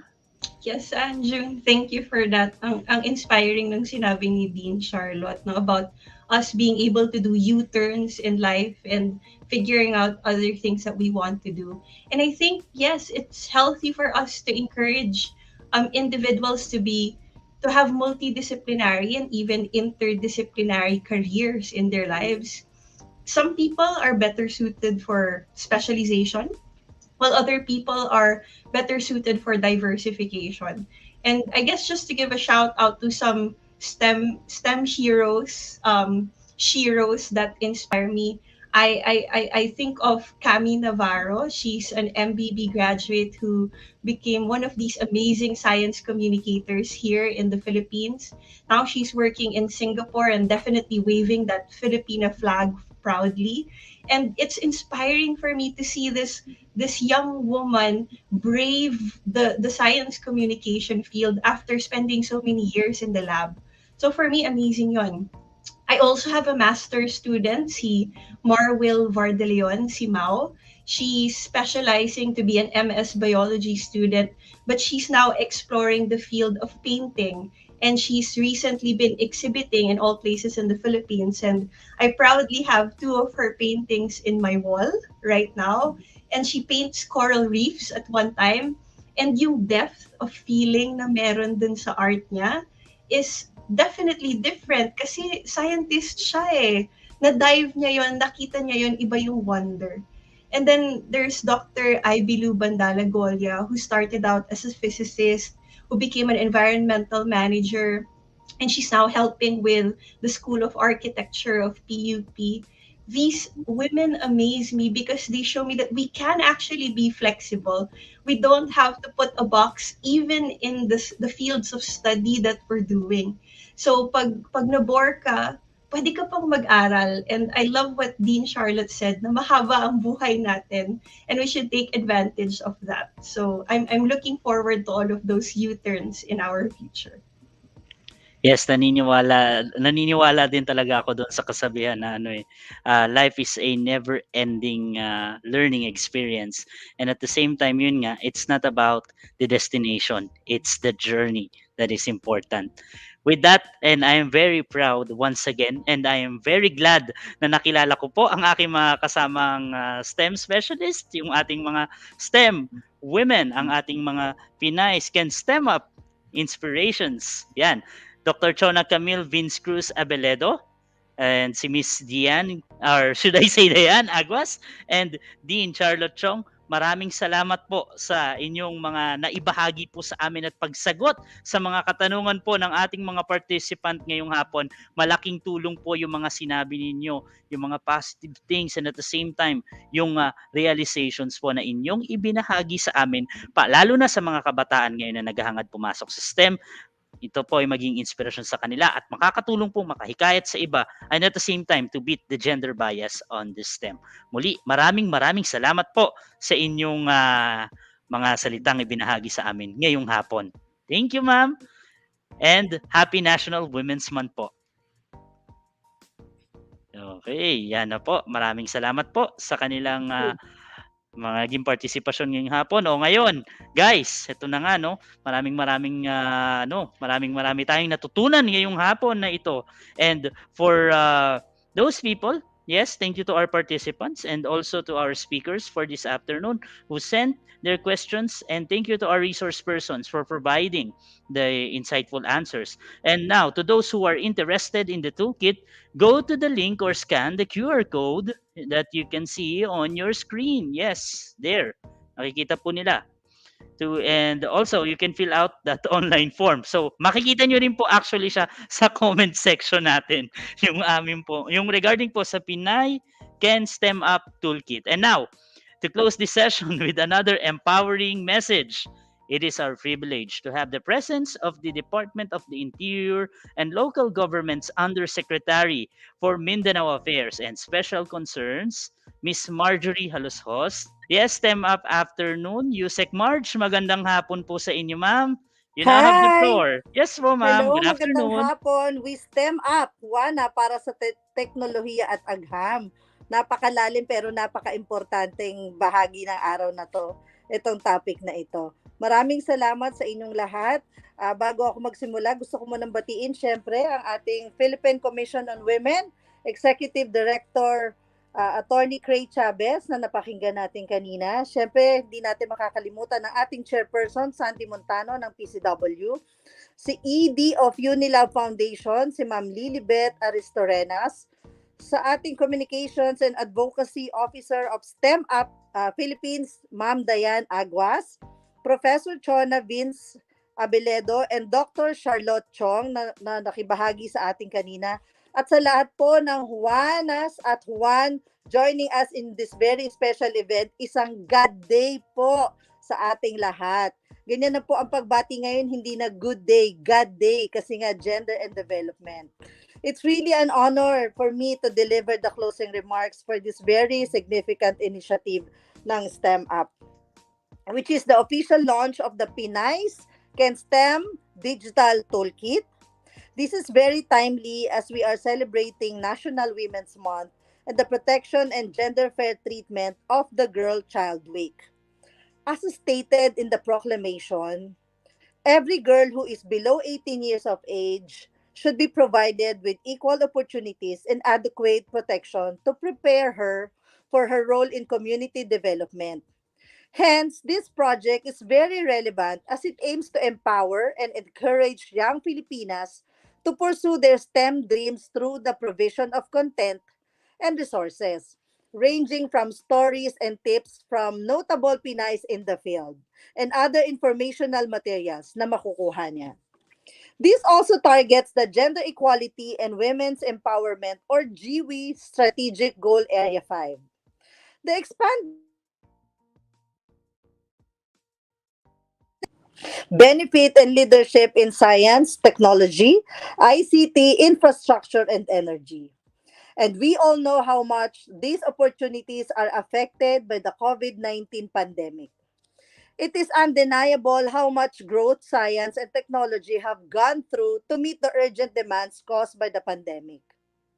However, there is also a huge opportunity gap in terms of access to participation and leadership despite women and girls being on the front lines of energy use, climate change adaptation, economic production, and holders of extensive traditional knowledge.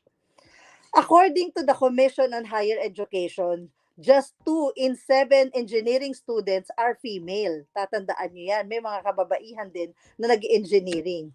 But only 41% of students taking IT-related courses are women. And women make up only 43% of STEM enrollments, and mostly in non-engineering or non-IT fields. This shows just how underrepresented women are in the fields of STEM despite Juanas having shown and proven their greatness and tenacity countless times in this field along with their male colleagues. I, for example, for one, believe that our country has made significant strides in promoting and increasing women's participation in a variety of professions.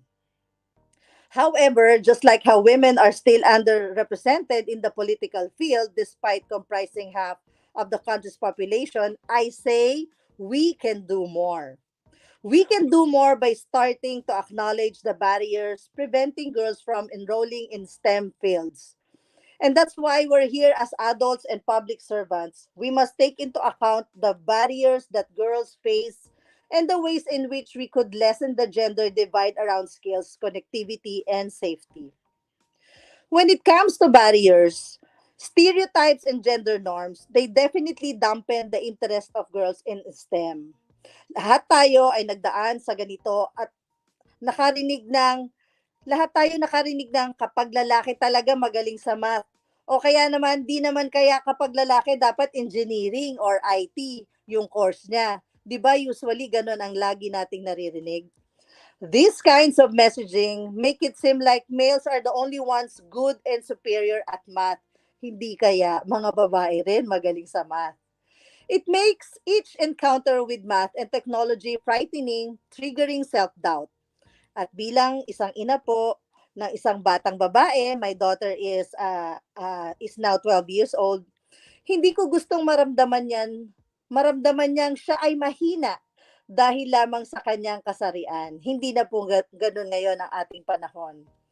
I want all women starting from girl children to feel empowered, knowing that there are endless possibilities and opportunities out there that they can embrace without holding back themselves.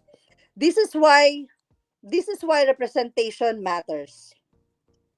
When girls see women flourishing in STEM, it allows them to grasp their own potential and normalizes that women too can find success and fun in STEM. We also know that more often than not, these gender stereotypes rarely communicate accurate information and are harmful to both men and women. So now I call on parents, teachers, and all academic institutions to foster a mindset that emphasizes hard work rather than innate ability in improving performance. Aside from stereotypes, the social status and income of families also affect the academic performance of children. Students coming from low-income families are significantly less likely to take advanced STEM courses and pursue STEM professions later in life. This makes sense because since parents with higher incomes are more able and likely to invest in the education of their children.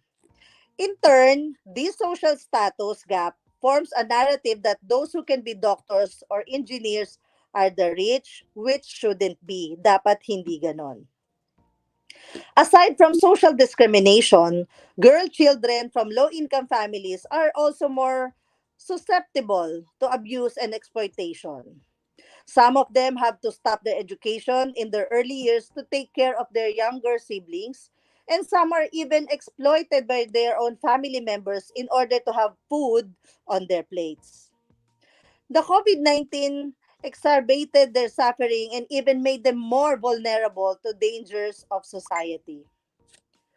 In connection to this, I am very delighted that the Republic Act 11648, or the Special Protection of Children Against Abuse, Exploitation, and Discrimination Act, was signed into law just last March 7. This increases the age of determining the commission of statutory rape from 12 to 16 years old and aims to protect children from sexual abuse and exploitation. Through these kinds of laws, we are casting a wider net to protect more children from being sexually abused and exploited, especially by adults. By ensuring that our children are protected, we are eliminating one of the barriers hindering them from achieving their dreams. From there, we can formulate more policies and programs that can level the playing field for all the children. With this, I want to give my sincerest gratitude to everyone who made this project possible.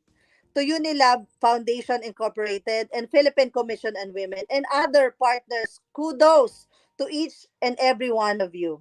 I cannot emphasize how important this initiative is to furthering our agenda of advocating for gender equality and women's empowerment. We see your hard work and know that is deeply appreciated. Through your support, there is no doubt that we can trust our girl children to lead the future, the better future. An African proverb states that it takes a village to raise a child. In this Girl Child Week, let us commit to working together to ensure that every girl is protected from all forms of sexual abuse and exploitation. Let us all cultivate an environment that promotes the attainment of their full and maximum potentials. Muli, maraming salamat po at mapagpalayang araw po sa ating lahat na mga Juan at Juanas. God day, everyone. Thank you very much for that kind words, Yusek March. And I do agree with Yusek March na yun nga po, nagsisimula po talaga yung pag-break ng gender bias sa mga tahanan and being a mom as well, hindi ho ba? And also, Di ko binigyan din niyo yung... naririnig. Okay po, okay lang po ma'am. So, representation, Sorry. leadership, and policy. And at the same time, yun nga po, let's start to normalize women in STEM. Muli, maraming salamat po, ma'am, sa inyo pong pagbabahagi ng inyong words. The ALG's Undersecretary for Mindanao Affairs and Special Concerns, Miss Marjorie Halushos, and we thank you for those wonderful words. Now we are approaching the end of our program. To our viewers who want to get their e-certificate of participation, narito po ang mga kailangan ninyong gawin. Inuulit po namin ha, kailangan nyo po itong gawin para po makakuha kayo ng e-certificate of participation. Sundin lamang po ang instruction na ito. Mag-fill out ng online attendance form at ipadala ang inyong feedback tungkol sa activity by accomplishing PCW's activity evaluation form. Again, kailangan mag-fill out po ng attendance form at ipadala ang inyong feedback tungkol sa aming activity by accomplishing PCW's activity evaluation form. Makikita po ninyo ang mga links sa attendance registration at evaluation form sa comment section. Yan, nakikita niyo dyan. At sa text description o caption ng ating live stream. Malalagay na po yan maya-maya lamang. maaari rin po ninyong i-scan ang QR code sa screen gamit ang smartphone para ma-access sa mga yan. Ipadala po ang e-certificate sa email na inyong isinulat sa mga forms. So siguraduhin na tama ang detalye na inyong ilalagay, lalo na po yung inyong email address. Hanggang bukas, March 23, 2022, 11:59 ng gabi, alas 11:59 ng gabi lamang po pwedeng ma-access ang mga ito. Kaya maigi na i-fill out na po ninyo ito ngayon pa lamang. Tanging mga nakakumpleto lamang po ang makakakuha ng e-certificate. So follow the instructions, guys. So now, bago tuluyang matapos ang ating programa ngayong hapon, syempre narito na ang inaabangan ng marami, ang announcement ng winners sa ating online quiz. Let's now see who are the lucky winners. Sa ating ginawang energizer kanina, ang mga inampalang mapalad. Ayan na po. Congratulations sa mga sumusunod. Miss Joyel Ilagan, Christine Alto Ortiz, Erika Perez, Hannah Nicole Ariola, Korean word, Lenny Ke. Yan. So again, the winners are Joel Ilagan, Christine Alto Ortiz, Erika Perez, Hannah Nicole Ariola, and Lenny Ke. So, para po, yan po, congratulations sa ating mga winners. Mag-message lamang po kayo sa aming Facebook page para amin kayong makausap tungkol sa pag-claim ng inyong mga premyo or prize. Okay po, i-message nyo po kami para maklaim ang inyong prize at makausap po namin kayo. Again, congratulations sa inyong mga nanalo ngayong araw na ito. Magkita-kita din po tayo sa March 25. Huwag kalimutan, syempre, makinig at panoorin ang hashtag MNK Fridays. Sabi nga nila, MNK Fridays. At syempre, paalala rin sa mga lumahok sa aming pulso para sa kababaihan online poll. Makikita po nila ang detalye nito sa aming Facebook page. Huwag po ninyong kalimutang sumagot dyan dahil ilang araw na lang po. Matatapos na po yan sa March 25, 2022, 11:59 p.m. Hanggang doon lang po pwede magsagot niyan at ang resulta po niyan ay ilalabas namin sa March 31, 2022. Exciting po yan. So now, muli, again and again, maraming salamat po. Sama-sama, we STEM up. Suportahan si Juana sa Agham at Teknolohiya. Ako po ang inyong lingkod, Anjun Magnaye. Magandang hapon po. We STEM up, Juana para sa Agham at Teknolohiya. Maraming salamat po. Godspeed. Please stay safe always.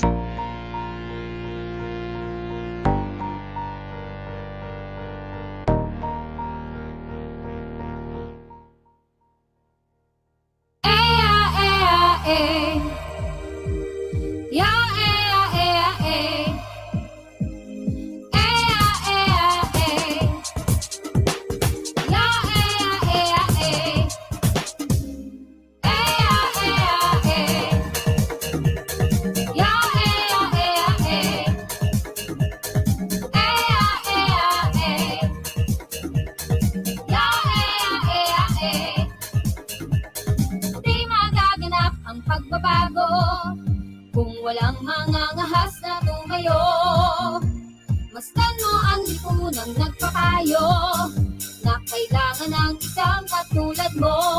Makinig ka sa akin, tinig ko ngayon'y dinggin. Pagkakataon na natin, ikaw na ang tatanghalin. Kailan pa kundi ngayon na sino pa kundi ikaw, Juana. Ling may ilabas na ang bukas sa'yo'y itataya. Desisyon may mahalaga, tulad ay pag-asa. Juana, ikaw na ang manguna.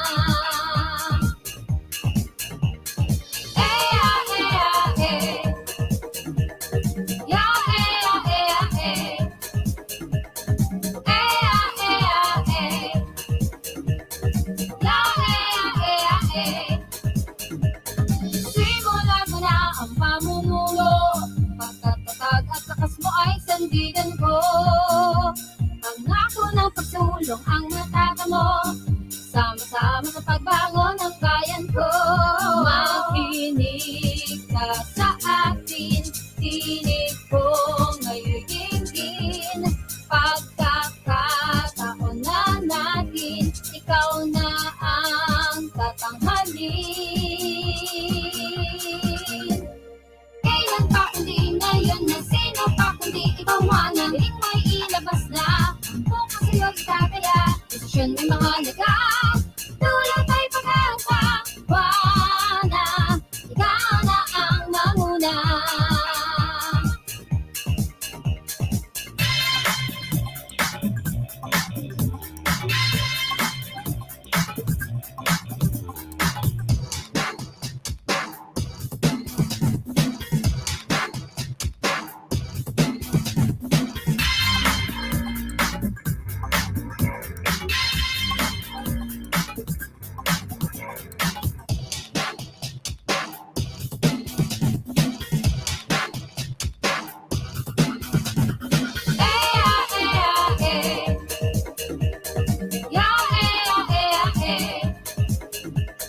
Desisyon may mga nag